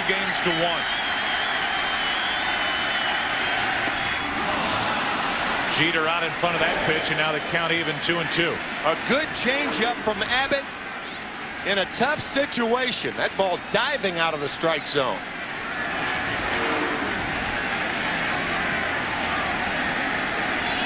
The 8 walks for Abbott, the most in LCS play since 1993 when Juan Guzman of Toronto walked 8. And it's put him in a 2-on, 1-out jam facing Jeter. 2-2 pitch. Popped up. Right field for Ichiro. The runners will hold 2-on, 2-out. So Abbott fell behind Jeter 2-0, came back to get him. And now the decision for the Mariners with Abbott on the mound dealing with Justice coming up. As you look at the swing by Jeter, he lifts it into right field. Charlton appears to be ready in the Seattle bullpen. Still no hits for the Yankees. The interesting thing now, the responsibility of holding Soriano on goes to Mark McLemore and not to Brett Boone. Boone is playing Justice in short right field. 2 or 3 steps off, so it's an easier play for McLemore right now. And it's Justice in the batter's box with 2-on, 2-out. Charlton still out in the bullpen. Abbott still on the mound, and strike 1 to David Justice.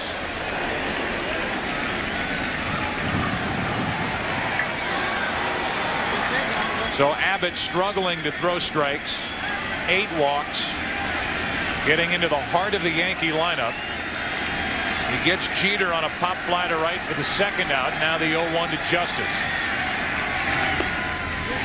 1 ball, 1 strike.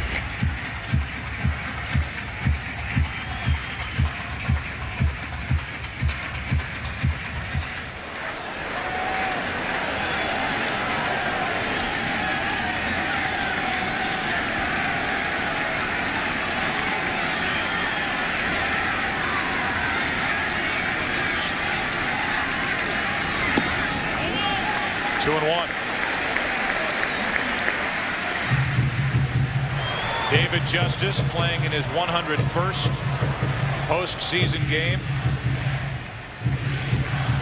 He has 57 RBIs in the previous 100.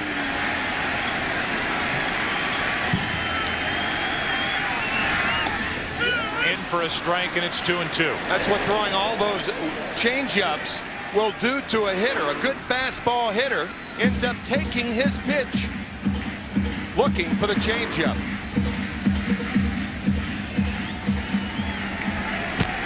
Soriano at second, Knobloch on at first. Good speed aboard for the Yankees. 2 out. No score in the 5th, and Abbott walks behind the mound.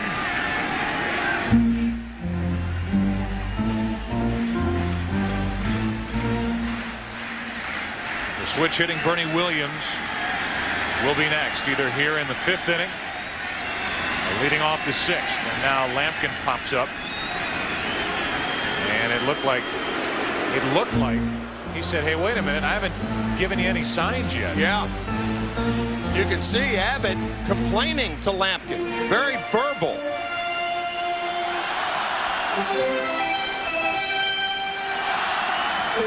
Lampkin popped up with his palms up to the sky like, yeah, what are you going to throw? 2 balls, 2 strikes.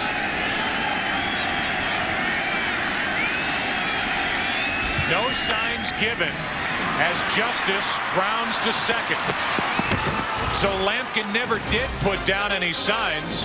Still no hits for the Yankees. A big opportunity missed. We go to the 6th inning. Still no score. Still no score. Here's what Joe was talking about with Paul Abbott and Tom Lampkin. The count was 2-2 to Justice. Lampkin had not given a sign, and Abbott was into a stretch. Lampkin goes out to talk to Abbott, and watch Abbott's reaction. Barking at him. Now he goes back, and on the 2-2 pitch, didn't give a sign to David Justice. Here it comes, and Justice grounds out to second base. So now it's Mendoza. And it's Brett Boone leading it off. 1 pitch for a strike, and the numbers for Mendoza in this postseason, say those are pretty good, Tim. And he's such a different pitcher from Roger Clemens. Everything Mendoza throws goes down. Clemens stayed on the same plane. So Clemens goes through 5 innings for the first time this postseason. Struck out 7. He walked 4. And allowed no runs on 1 hit. 1 ball, 2 strikes on Boone. Every fastball that Clemens threw stayed on the same plane. Obviously not the spitter or the splitter. Down the left field line, foul. The third base umpire, who is about 25 feet away from the left field umpire, Eddie Montague, called that ball foul. Ooh. Very close.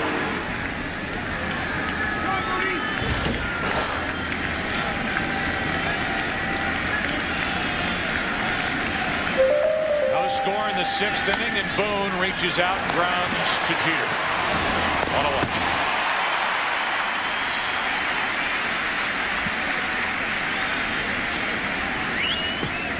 After fouling that ball down the third base line, there was no way Mendoza was going to come back inside to Brett Boone. That fastball away, very effective. Now it's Edgar Martinez, who fouled out with 2 on, 2 out his last time up. And the top of the 3rd inning. 3 out of 14 now in the ALCS with no RBIs.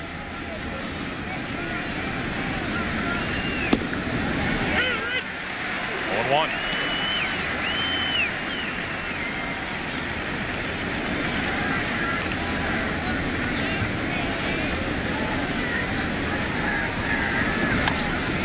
To the left side, Brocious to his left, covered a lot of ground. 2 out. 2 out, nobody on. Olrud will be the hitter. It's the new show everyone's been talking about, the best damn sports show, period. It's the new nightly show that features a comedian who's a diehard sports fan and a bunch of ex-jocks who really know the game. with sports comedy, commentary, and constantly updated scores and highlights. What more could you want from a show? Introducing the best damn sports show, period. Weeknights at 7:30, 11:30 p.m. only on Fox Sports Net. Here's Olerud, takes a strike. John Olerud, 1 out of 2. He's bounced into a force out, and he has the distinction of coming up with the only hit so far in this game. 1 ball, 1 strike.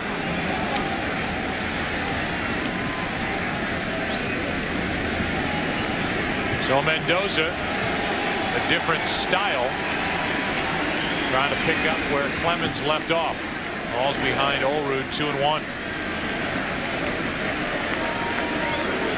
The reaction you hear, by the way, Tim, is for Mayor Giuliani going back to his seats. Yep.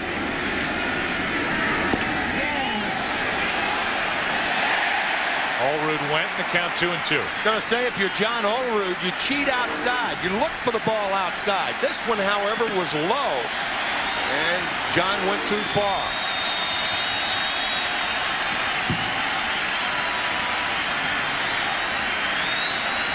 Two-two pitch. Olerud strikes out. New pitcher, same result. A scoreless inning. Bottom of the 6th inning. Norm Charlton is making his way in from the Seattle bullpen. Still no score. We came on the air tonight talking about the importance of middle relief. The Mariners love their bullpen at the end with Sasaki. The Yankees obviously love their chances with Rivera. We will see plenty of middle relief here in Game 4. Each starter finished after 5 innings. And it's Norm Charlton, first out of the bullpen for Seattle, facing Bernie Williams, Tino Martinez, and Jorge Posada. And to reiterate what we said in the opening was that Seattle has a deeper bullpen. Williams has drawn 2 walks tonight. Turns around and bats right-handed now against the lefty. Charlton is Jeff Nelson, who has 4 Yankee World Series rings. Gets loose for Seattle. Lou Piniella much more flexible than Joe Torre. For instance, when Mendoza was in the game in the top of the 6th inning, no one was warming for the Yankees. But because Pinella's bullpen is so deep, he has Nelson up with Charlton on the mound. Here's a 1-0 to Williams. 1 ball, 1 strike. Because they have Charlton, they have Paniagua, they have Nelson, Arthur Rhodes, Sasaki. They can match up now for the rest of the game. That's right. They can go inning to inning, whereas Joe Torre, for the most part, has to stick with Mendoza, Stanton, and Rivera. The 1-1. 2 balls and a strike. Charlton was part of Lou Piniella's bullpen, the Nasty Boys, back in 1990. The world champion Reds. Rob Dibble, Randy Myers, the other 2. That's into left center field, pretty well hit. Cameron, 1 out. So that got the biggest rise out of the crowd tonight, but Cameron ran it down. One of the better defensive center fielders in the game, playing Bernie Williams into right center, an excellent jump and an easy catch. Paul Abbott, by the way, just to give you his numbers, nothing to it for Charlton. 5 innings, no runs, no hits, 8 walks, 2 strikeouts. In case you're wondering how rare it would be for a pitcher to be lifted, having allowed no hits through 5 innings, as Tino Martinez fouls one back and out of play. Consider that A.J. Burnett of the Florida Marlins walked 9 in his no-hitter earlier this season against San Diego. The first of 2 times the Padres were no-hit later in the year by Bud Smith of St. Louis.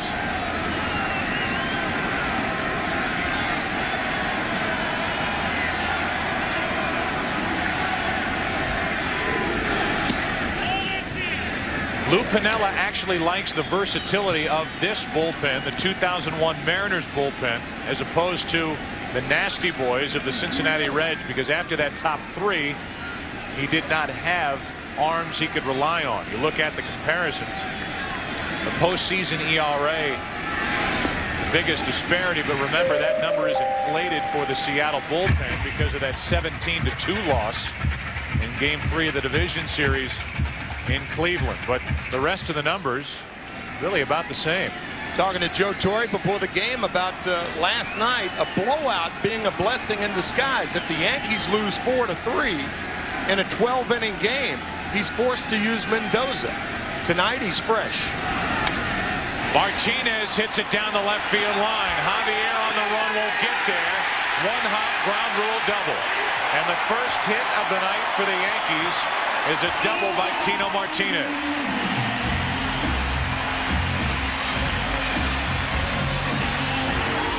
Fastball away, and he goes the other way. Down the left field line. The ball tailing away from Javier. Stan's not going to be able to get to it. And a ground rule double in a park that probably leads the world in ground rule doubles. Especially down the line, where there's just no room. Now with Posada coming up, the Mariners are going to walk Jorge Posada, the switch hitting catcher, and throw it into the lap of Paul O'Neill. O'Neill is going back down into the dugout. And the question for the Yankees is, do you like the matchup of O'Neill against Charlton or Spencer against Nelson? It's going to be the latter. Spencer donning the cap, and he will be the hitter, perhaps against Jeff Nelson. Lou can't wait to hop out of that dugout. That's right. Once he's announced, that's enough. There is no way Charlton faces Spencer. So here's the advantage for Seattle. He can match up within the innings as opposed to going inning to inning. This matchup plays into the favor of the Mariners with Spencer coming off the bench and Nelson coming out of the bullpen for Seattle. Charlton is finished. The Yankees have their first hit. Now they try to provide the first runs of the night. AT&T call to the bullpen. It'll be Jeff Nelson. These two have had words through the media, both prior to Nelson leaving and after Nelson left the Yankees. Joe Torre did not originally select Nelson to be an All-Star this year. After the All-Star game in August, Joe Torre acted as if he was going to toss Nelson his World Series ring. The two hugged. But if you remember, Nelson was originally left off the American League team until he replaced Mariano Rivera. And the two made up a bit. But Nelson had plenty to say about Joe Torre before, during, and after his departure. And now it's Nelson, who has not given up a run. And only 2 hits in 4 games so far this postseason, pitching with 2 on, 1 out. And Spencer coming up. One of the sources of the dispute between Jeff and Joe was Joe wanted Nelson to throw more fastballs and not breaking balls. About the only criticism of Jeff Nelson that the Yankees had, he fell in love with his breaking ball too much, and it flattened out to right-handed hitters.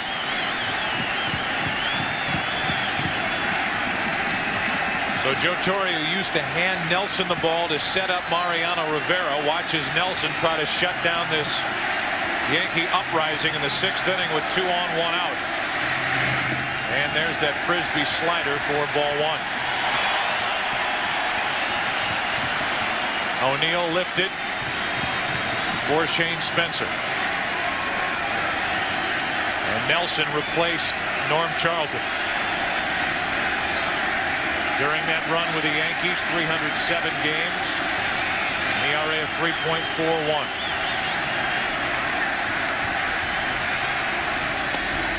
Good moving pitch for strike 1. That thing broke twice. A fastball, you could see that ball going down. Lampkin was sitting outside. In a ground ball situation, a guy like Nelson Lou Piniella would prefer the fastball because the fastball is the ball most apt to be hit on the ground. The 1-1. Spencer laid off the slider, and it's 2-1. The slider is the pitch that will be more apt to hit in the air. So Nelson in a ground ball situation, and yet he throws a slider to fall behind Spencer once again. Fourth straight inning the Yankees have had. Runners in scoring position. It's Martinez and Posada on with 1 out, no score in the 6th. And a fastball for strike 2.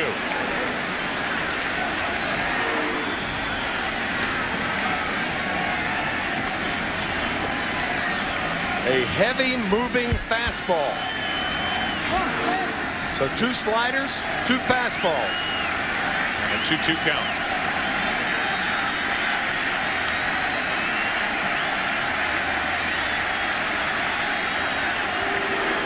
Jeff Nelson should know Tino Martinez is going nowhere. He's not a fast runner. 1 stolen base this year. Tino Martinez also knows that if he gets off a little bit, he can disrupt Nelson. Another slider that misses, and the count's 3-2. I think you send the runners right here. You stay out of the double play again. If he throws that sinker, more apt to hit it on the ground.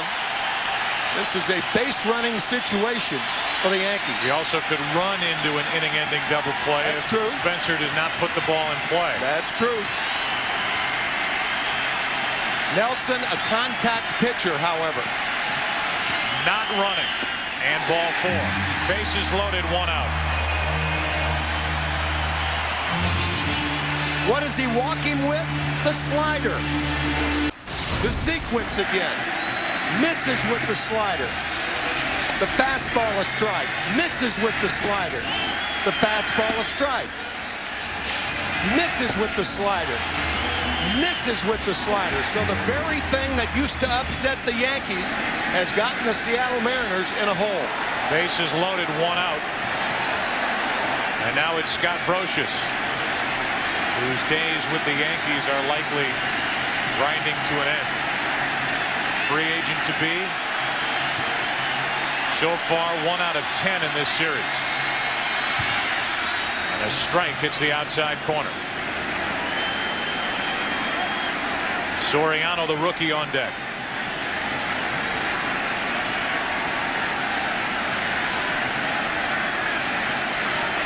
The career for Brosius with the bases loaded.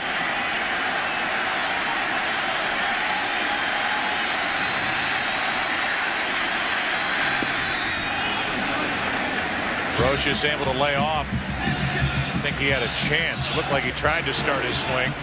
Tried to start it late. Nelson wanted that for a strike, but usually when a catcher has to move that far to catch a pitch, you don't get that pitch.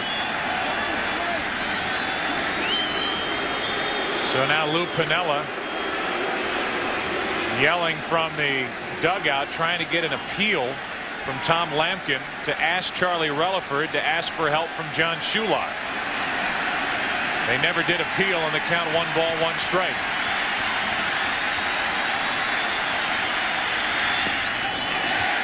Two and 1 as Nelson falls behind. Back to Lou Piniella asking for the appeal.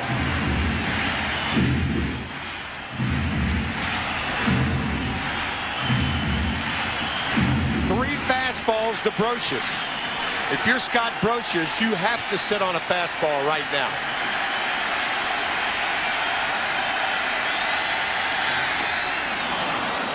Two balls, 2 strikes.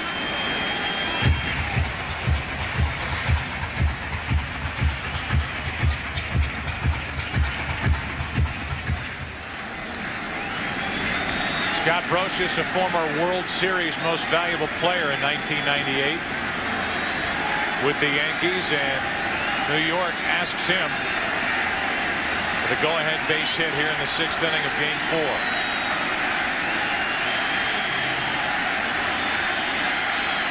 Another fastball here, I would suspect. Hard hit right to Boone. 4-6-3. And the Mariners out of trouble. Another missed chance for the Yankees, who still have only one hit. 7th inning now, still no score. Back after this from your local Fox station. Mendoza back to the hill, ball 1 to Stan Javier. 16 base runners, 2 hits, and no errors. Now, what does that tell you? That tells you that there have been 14 walks handed out. 10 by Seattle, 4 by the Yankees. Javier takes a strike. It's 1-1.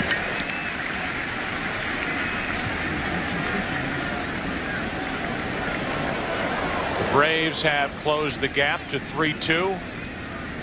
They're in the 7th inning of Game 5 of the NLCS, and we'll show it to you in a moment as Javier fouls it back 1-2.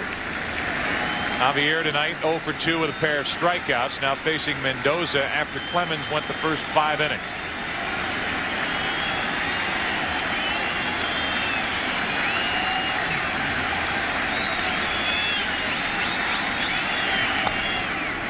To Jeter, not hard hit, and 1 away.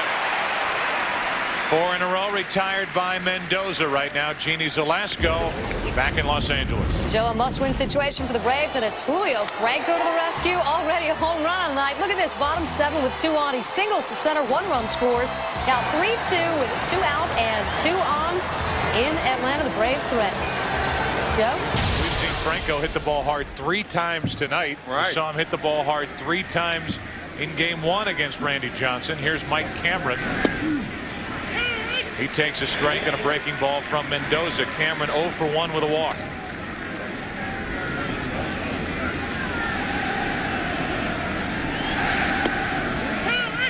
Oh, and 2.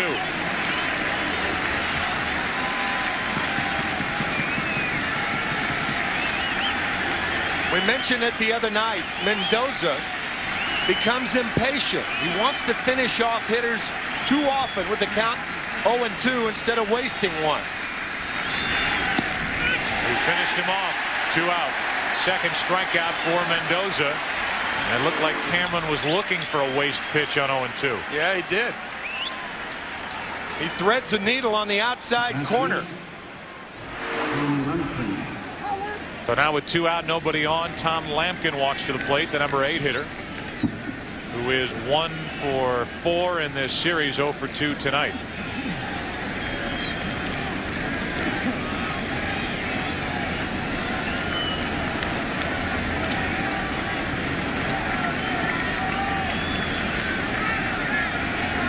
With 2 out, Lampkin takes ball 1.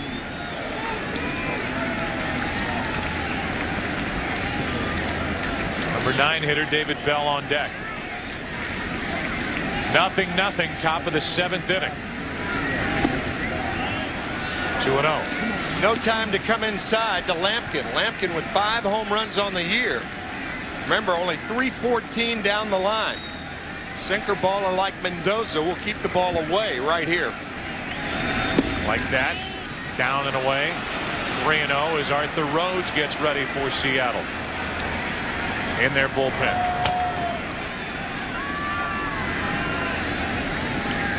Here's the 3-0 to Lampkin. Back over the inside corner, 3-1. Lampkin is looking for a pitch on the inside part of the plate.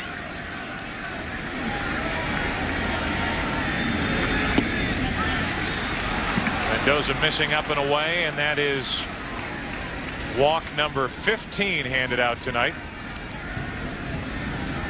And now with 1 on, 2 out, here's David Bell.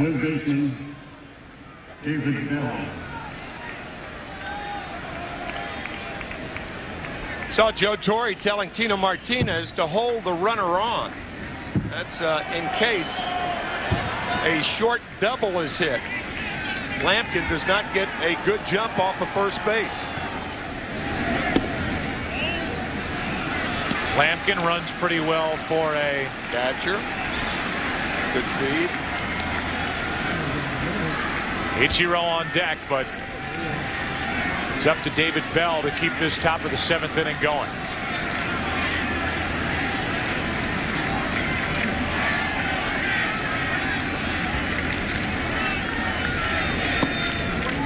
Now it's 2-0. Tino Martinez out to talk to Ramiro Mendoza. Mike Stanton is not warming up. He's the left-hander for the Yankees.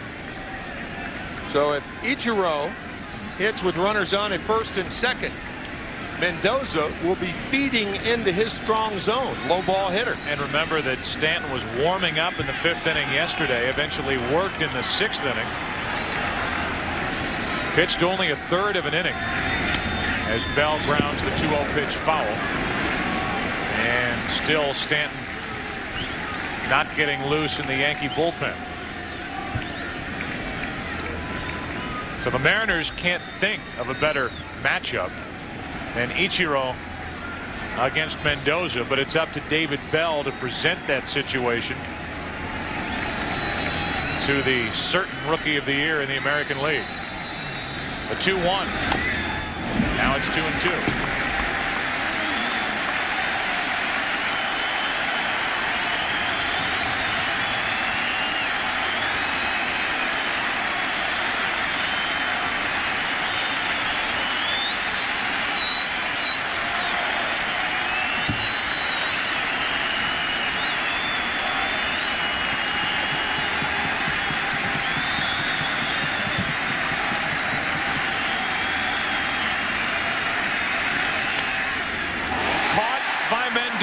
To end the inning, and Ichiro is left in the on-deck circle.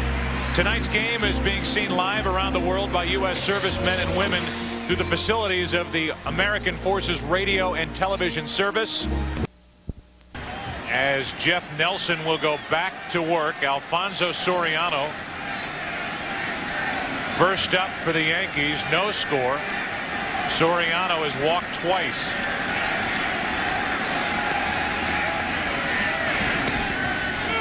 Almost looked like Lampkin was crossed up. 0-1 the count. Knobloch and Jeter will follow. I think Nelson's smiling about that. Lampkin almost took that strike right off the chest. Here's an 0-1. Off the end of the bat, foul, 0-2. Normally you do not see a cross-up with nobody on base. A catcher and a pitcher will change the sequence of their signs with the runner on, for obvious reasons. But you're right, that ball happened upon Tom very quickly. That's that first pitch. Whoa, whoa.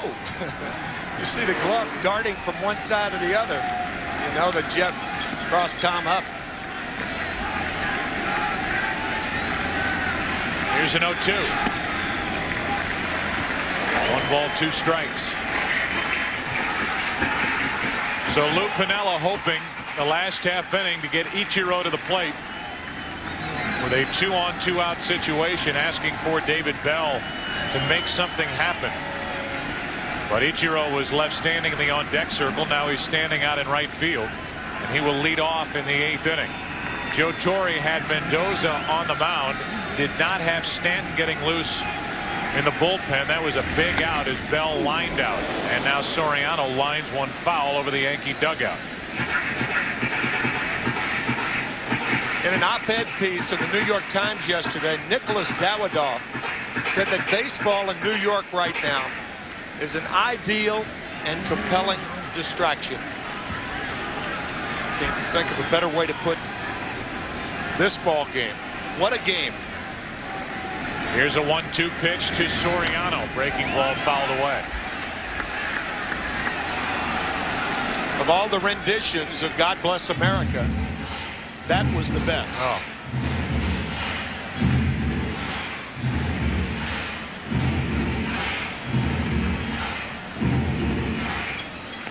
Nelson back on top, ready for a 1-2 pitch.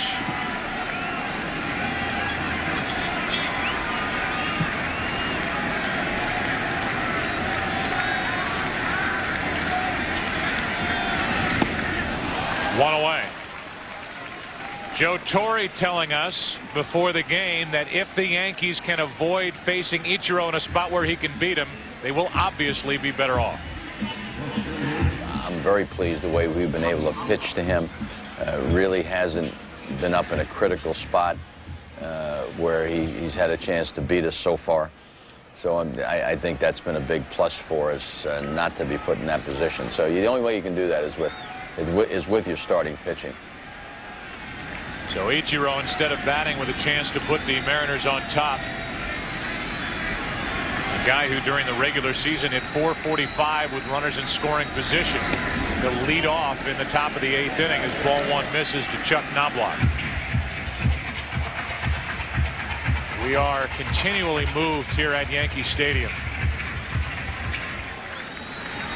As you look at Arthur Rhodes continuing to loosen for the Mariners, whether it's with the national anthem or God Bless America.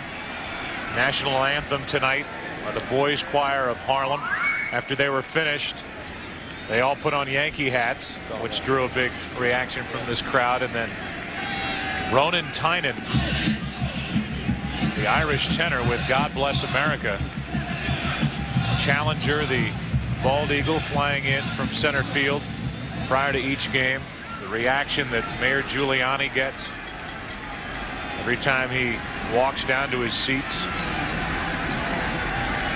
It has been chilling and very special being here in New York for these games as Knobloch takes strike 2, 1 and 2.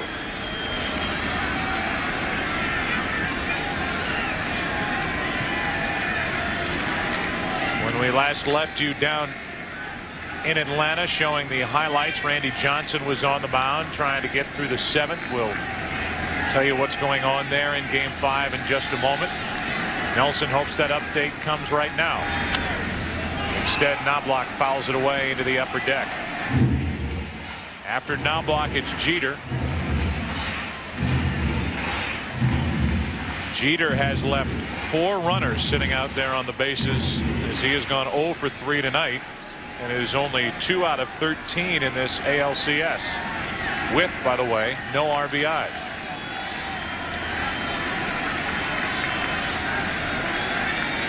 The 1-2, Knobloch just spoiled it. Everything was moving left. The pitch was moving to his right, and somehow Knobloch had enough reach to flip it foul. The main thing that was moving away from the plate was his rear end.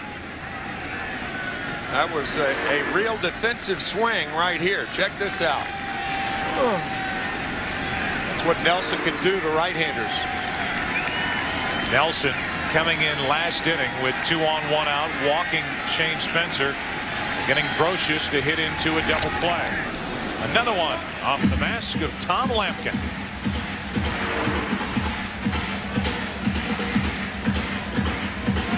Oh. That happens enough, you become a broadcaster. Yeah. Tom has aspirations along those lines, by the way. And will be a good one when he decides to take on that endeavor. 1 ball, 2 strikes on Knobloch. 1 out. And that will get out of play. That was a hanger right there to Chuck Knobloch.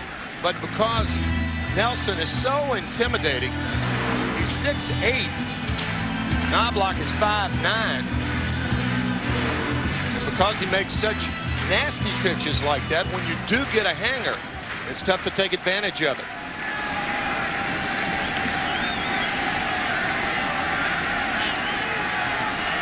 Nelson searching for the 2nd out here in the bottom of the 7th with no score. That's set up in the strike zone, and Knobloch rounds to 3rd, 2 out. Right now, Jeannie Zalasko at our Fox Network Center in Los Angeles. No, stop me if you've heard this before. Randy Johnson again with the bases loaded. Brian Jordan can't do a thing about it. Atlanta has left 29 runners on base in this series. 8 tonight. Still 3-2 Arizona as we head to the bottom of the 8th. Young Kim in for Randy Johnson. So Johnson out of the game, bottom of the 8th inning, and Kim, the closer, is pitching. Talk about opposites. Randy Johnson, the 6'10" left-hander.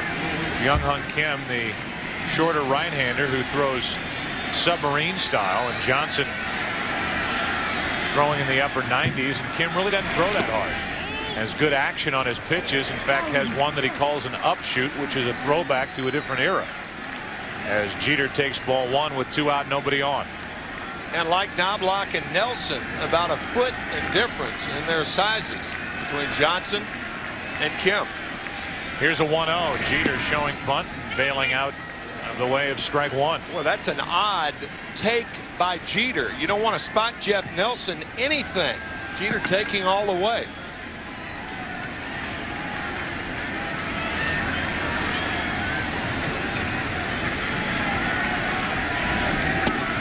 On the outside corner, 1-2. This will be the last hitter that Jeff Nelson faces with David Justice on deck. Arthur Rhodes, the left-hander, is ready for Lou Piniella. Jeter wearing that wrap on his left arm, covering his left elbow. Was not wearing that in yesterday's game. As he waits for a 1-2 pitch, 2-2.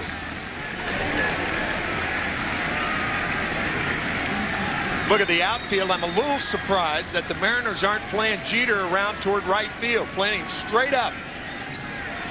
He hits a lot of balls to right field with 2 strikes on it. Especially with the action of Jeff Nelson. Right. Continually pounding that outside corner, and now the count's 3-2 with Rhodes getting ready for a battle with Justice. Rhodes lost a battle with Justice last year in Game 6 of the ALCS here at Yankee Stadium. 3-2 to Jeter. And a foul tip to keep the 7th inning going, and Jeter with that little smile after that check swing foul. This pitch would have been a ball. Perhaps. Nope. Stayed on the strike zone. Backup slider. You could see Lampkin setting away. The pitch was on the inside part of the plate.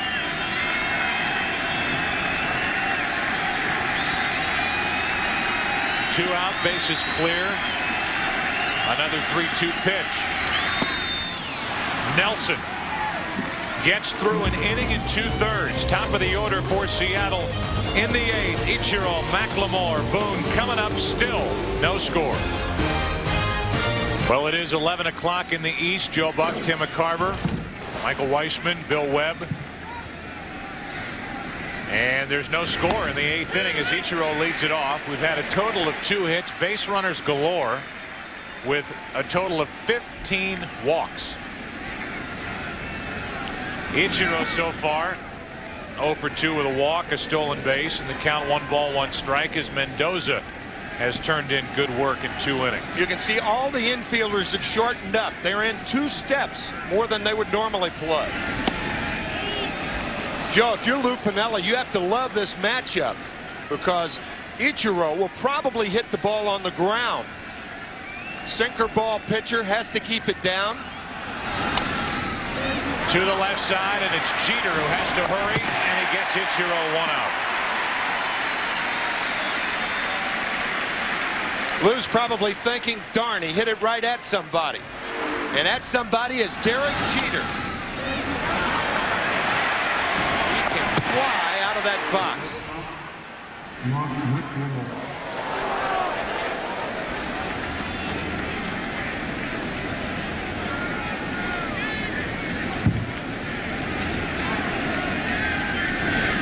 McLemore shows bunt, takes a strike. Top of the 9th inning, 3-2 Arizona. Don Mattingly, one of the most beloved players to play here in the last 20 years, used to say that despite how the flags may be blowing, you look at that small bat on top of the flagpole in left center field, and it's where the handle of the bat is pointing. That's the direction of the wind. If that's the case, if you believe Don Mattingly, and why wouldn't you, the wind is blowing in from left, even though the flags are blowing out. The count 1-2 on McLemore. That's often the case in most enclosed stadiums where outfielders are really tricked, are in horseshoe-shaped stadiums like Shea Stadium, a center field that Willie Mays told me was the toughest center field in the major leagues. And here's a guy who played in Candlestick Park. 1 ball 2 strikes. Now 2-2. Those were before his late days in the major leagues. Right. Willie Howard Mays. Boy, could he play. One out, nobody on. 2 balls, 2 strikes on McLemore with Brett Boone on deck. Check swing foul.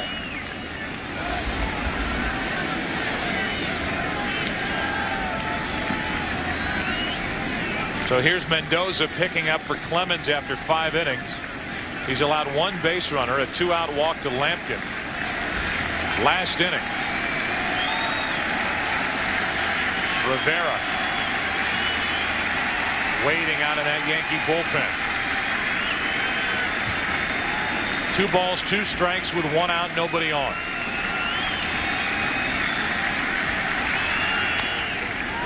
Soriano, 2 out. Let's give you our game summary brought to you by Nissan. Top of the 8th inning, no score. It was Paul Abbott, 5 no-hit innings with 8 walks.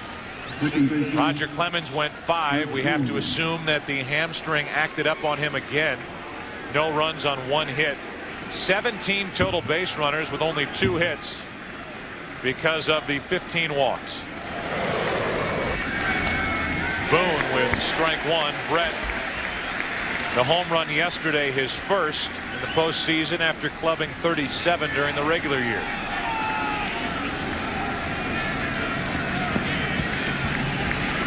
The pitch count, by the way, for Clemens was in the 70s, so that wasn't a consideration as Boone pops it into left.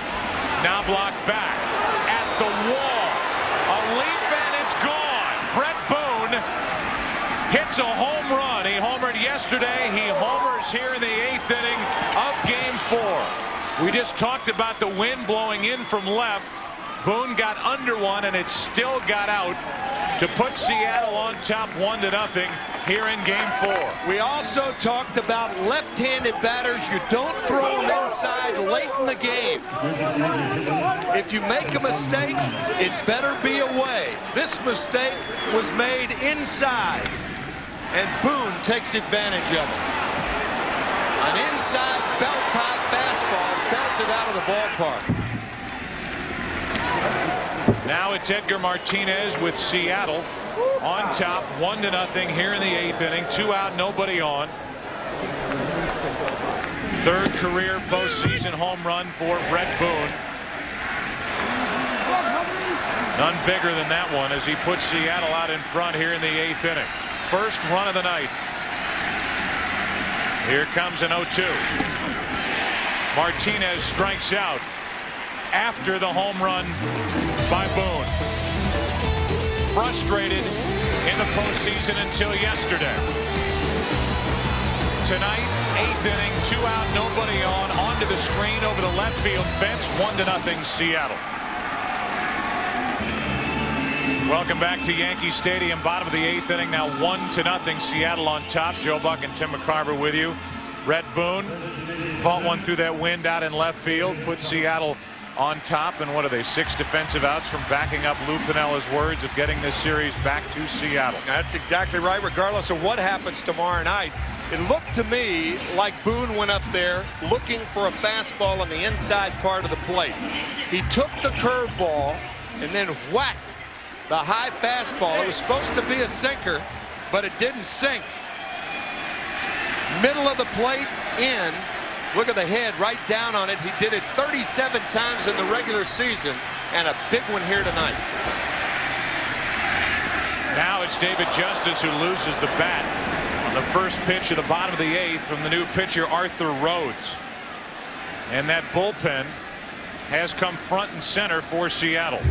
Lou Piniella able to match up from hitter to hitter.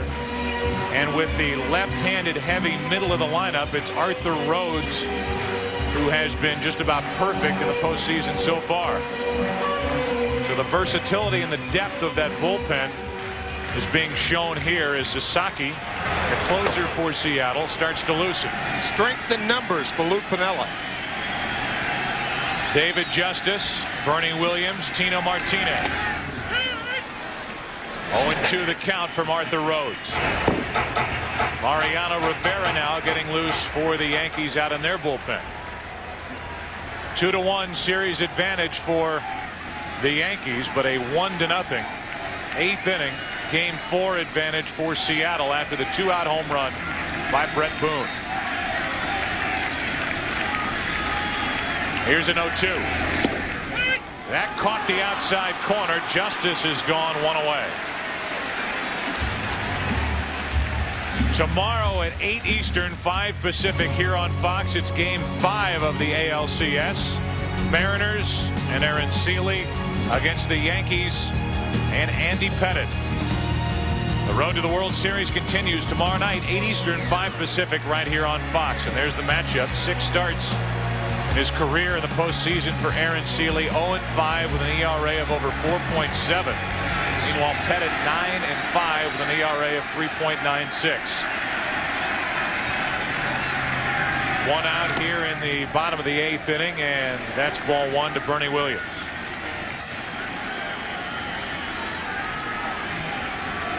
We understand there is 1 out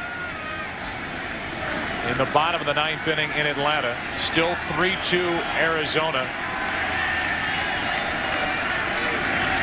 And if the Diamondbacks get to within 1 out of winning that series and advancing to the World Series, we will show you live footage of both this game in New York and that game in Atlanta. 1 ball, 1 strike, 1 out, nobody on, and Bernie Williams takes ball 2.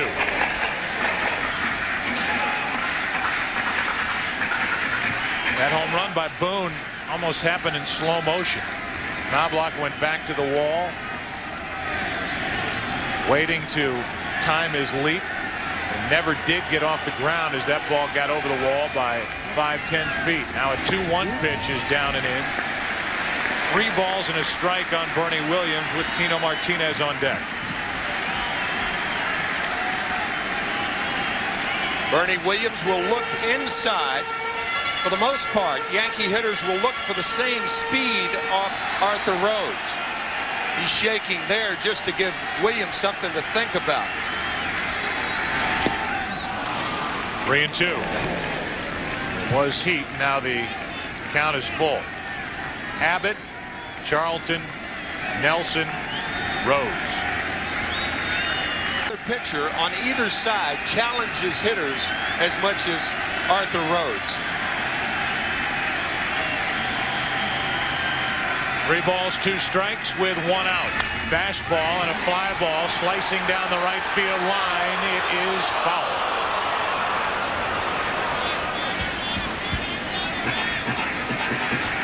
We understand Keith Lockhart just walked with 1 out in the 9th inning in Atlanta. 3-2 Arizona. And Marcus Giles is the hitter.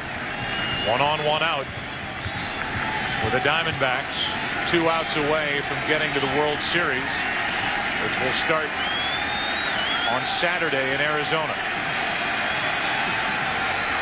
Mariners trying to even this series at 2 games apiece. 1 out, nobody on. 3 balls, 2 strikes.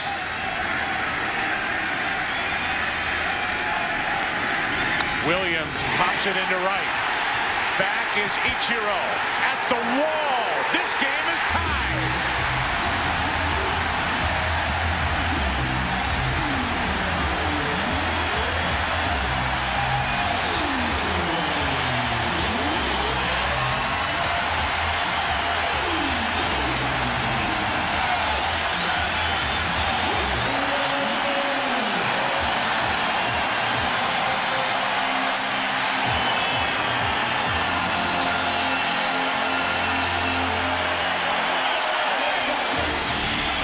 Challenge Arthur Rhodes did. And Bernie Williams.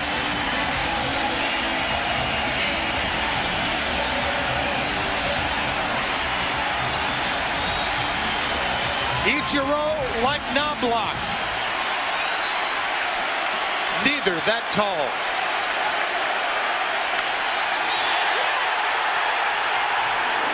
The crowd gets a curtain call, so Martinez steps out.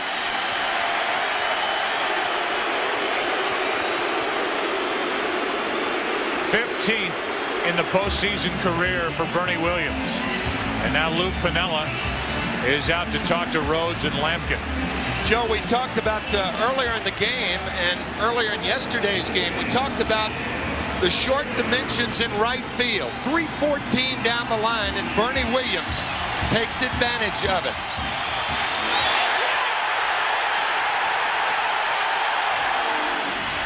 Martinez, that's ball one in the dirt. So Arthur Rhodes gives up his second big home run in this stadium in ALCS play for the second year in a row. He gave up the blast by David Justice in last year's Game 6, the deciding game. And now he gives up a one-out opposite field poke by Bernie Williams to tie this game at 1. Tino Martinez lines to Olerud, 2 out. Right now, with a final from Atlanta, we go to Jeannie Zalasko in Los Angeles. And Joe, life taking full circle here. Julio Franco with a chance to win the game. Hot bat on the night, but this time Steve Finley is all over it. Final out in Atlanta. The Arizona Diamondbacks are moving on to the World Series. Congratulations to Bob Brenly as the Diamondbacks become the fastest expansive franchise to reach the series. Who will they meet? 1-1 the score. Posada takes ball 1. 2 out, nobody on in the bottom of the 8th.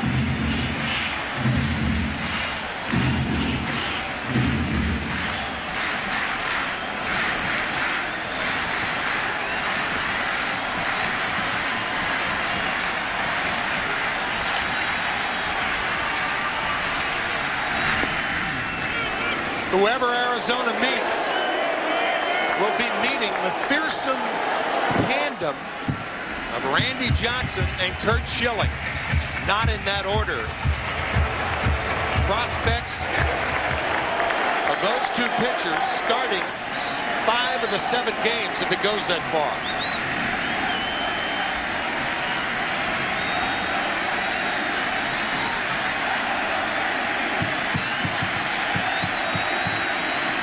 The 1-1 to Posada. Posada went after that pitch in the count 1-2. We talked about Arthur Rhodes and how he challenges hitters. He challenged Bernie Williams, but he threw the slider to Posada.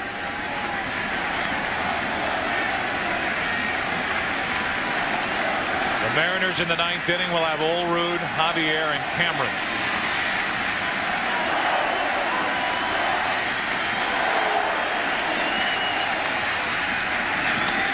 Left side, diving stop. Bell gets up, completes the play to send this game to the 9th inning.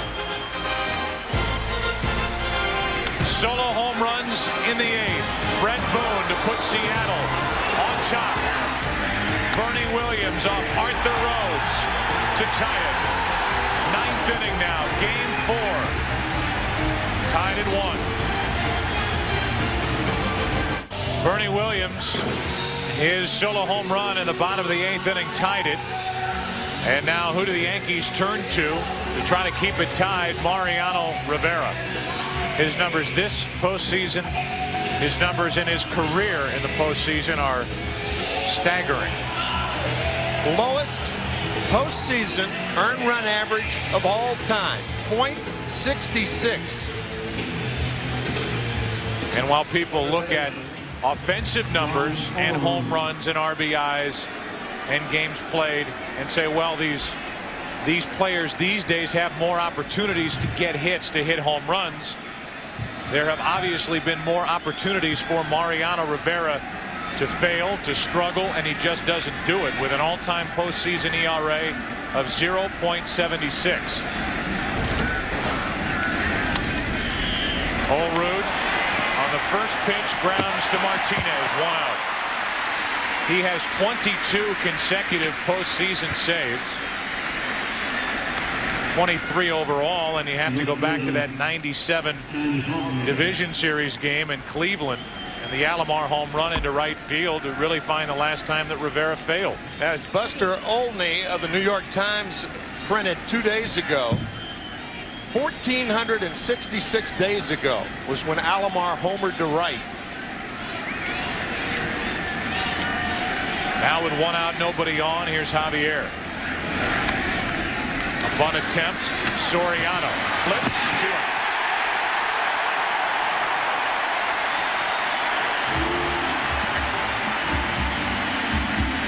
If Rivera continues to economize, he's got 2 outs on 2 pitches. Joe Torre, if necessary, may think about using him a 3rd inning tonight if it goes that far. Fine play by Soriano. Bunt just a little bit too hard, but Soriano's speed comes in handy on defense now. Good effort by Javier, but he's the 2nd out. And now it's Mike Cameron, who hit 25 home runs during the regular season. 2 out, nobody on. A 3-pitch inning. Right side for Martinez. A fair ball, and that's as quick and as easy as it can get. Bottom of the 9th inning. Spencer, Brocious, Soriano coming up, tied 1-1. Sasaki, a 6-time All-Star, 229 career saves in Japan. Pitched 10 seasons, 1990 to 1999 for Yokohama in Japan's Central League, and he has been phenomenal since joining the Seattle Mariners, last year's Rookie of the Year. 82 saves in his 2 years with the Mariners, including a club record 45 this year. So the Seattle Mariners will claim 2 consecutive Rookies of the Year. Sasaki last year, Suzuki this year. Shane Spencer will be first up for New York with Brocious and Soriano to follow. Yankees needing 1 run to take a 3-1 advantage as we play Game 4 here at Yankee Stadium. The Mariners with a short-lived 1-run lead, 1-0 after the top of the 8th, tied on the Birding Williams home run with 1 out in the bottom of the 8th. Here is Shane Spencer. 1 plate appearance, he drew a walk back in the 6th inning. Now facing Sasaki and taking ball 1.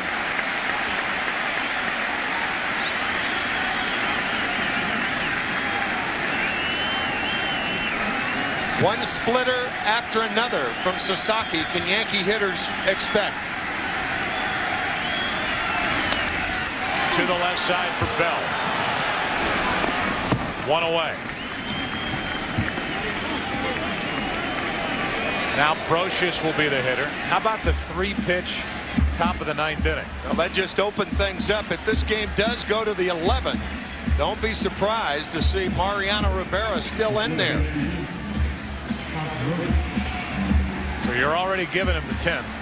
Oh yeah, got to do that. He will definitely pitch the 10th. And depending on how the 10th goes, we'll be out there for the 11th unless somebody scores first. Here's Brocious now with 1 out, nobody on.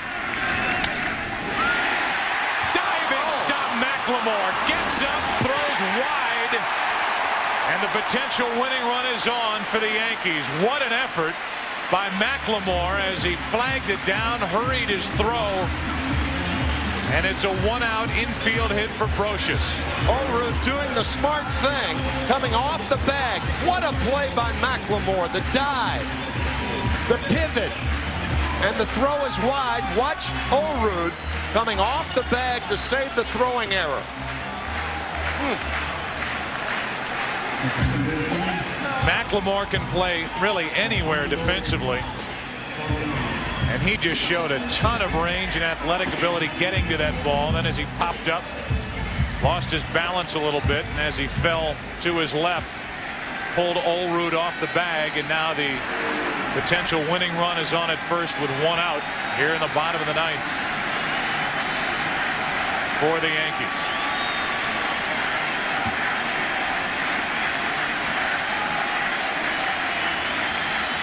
We'd like to welcome those of you watching Atlanta and Arizona. Congratulations to the Arizona Diamondbacks as they will advance to the World Series to begin here on Fox on Saturday night. What's left to be determined is who their opponent will be. The Yankees lead 2-1. It's game 4 of the ALCS. A 1-1 tie in the bottom of the 9th inning. 1 run, 2 hits for Seattle. 1 run, 3 hits for the Yankees. Alfonso Soriano up with a runner at first, 1 out. Soriano hits it into deep right center field. Back at the wall. Yankees win.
That reaction by Brett Boone probably represents the reaction across the country. A smile, a shake of the head, and then probably muttering, they've done it again. With Rivera on the mound in the top of the 9th, he gets the victory as they have a new player in this incredible postseason run. It's the rookie Alfonso Soriano, and he shoots it out to right center. The Yankees have done it again, but for Soriano, it's the first time. Cameron doing all he could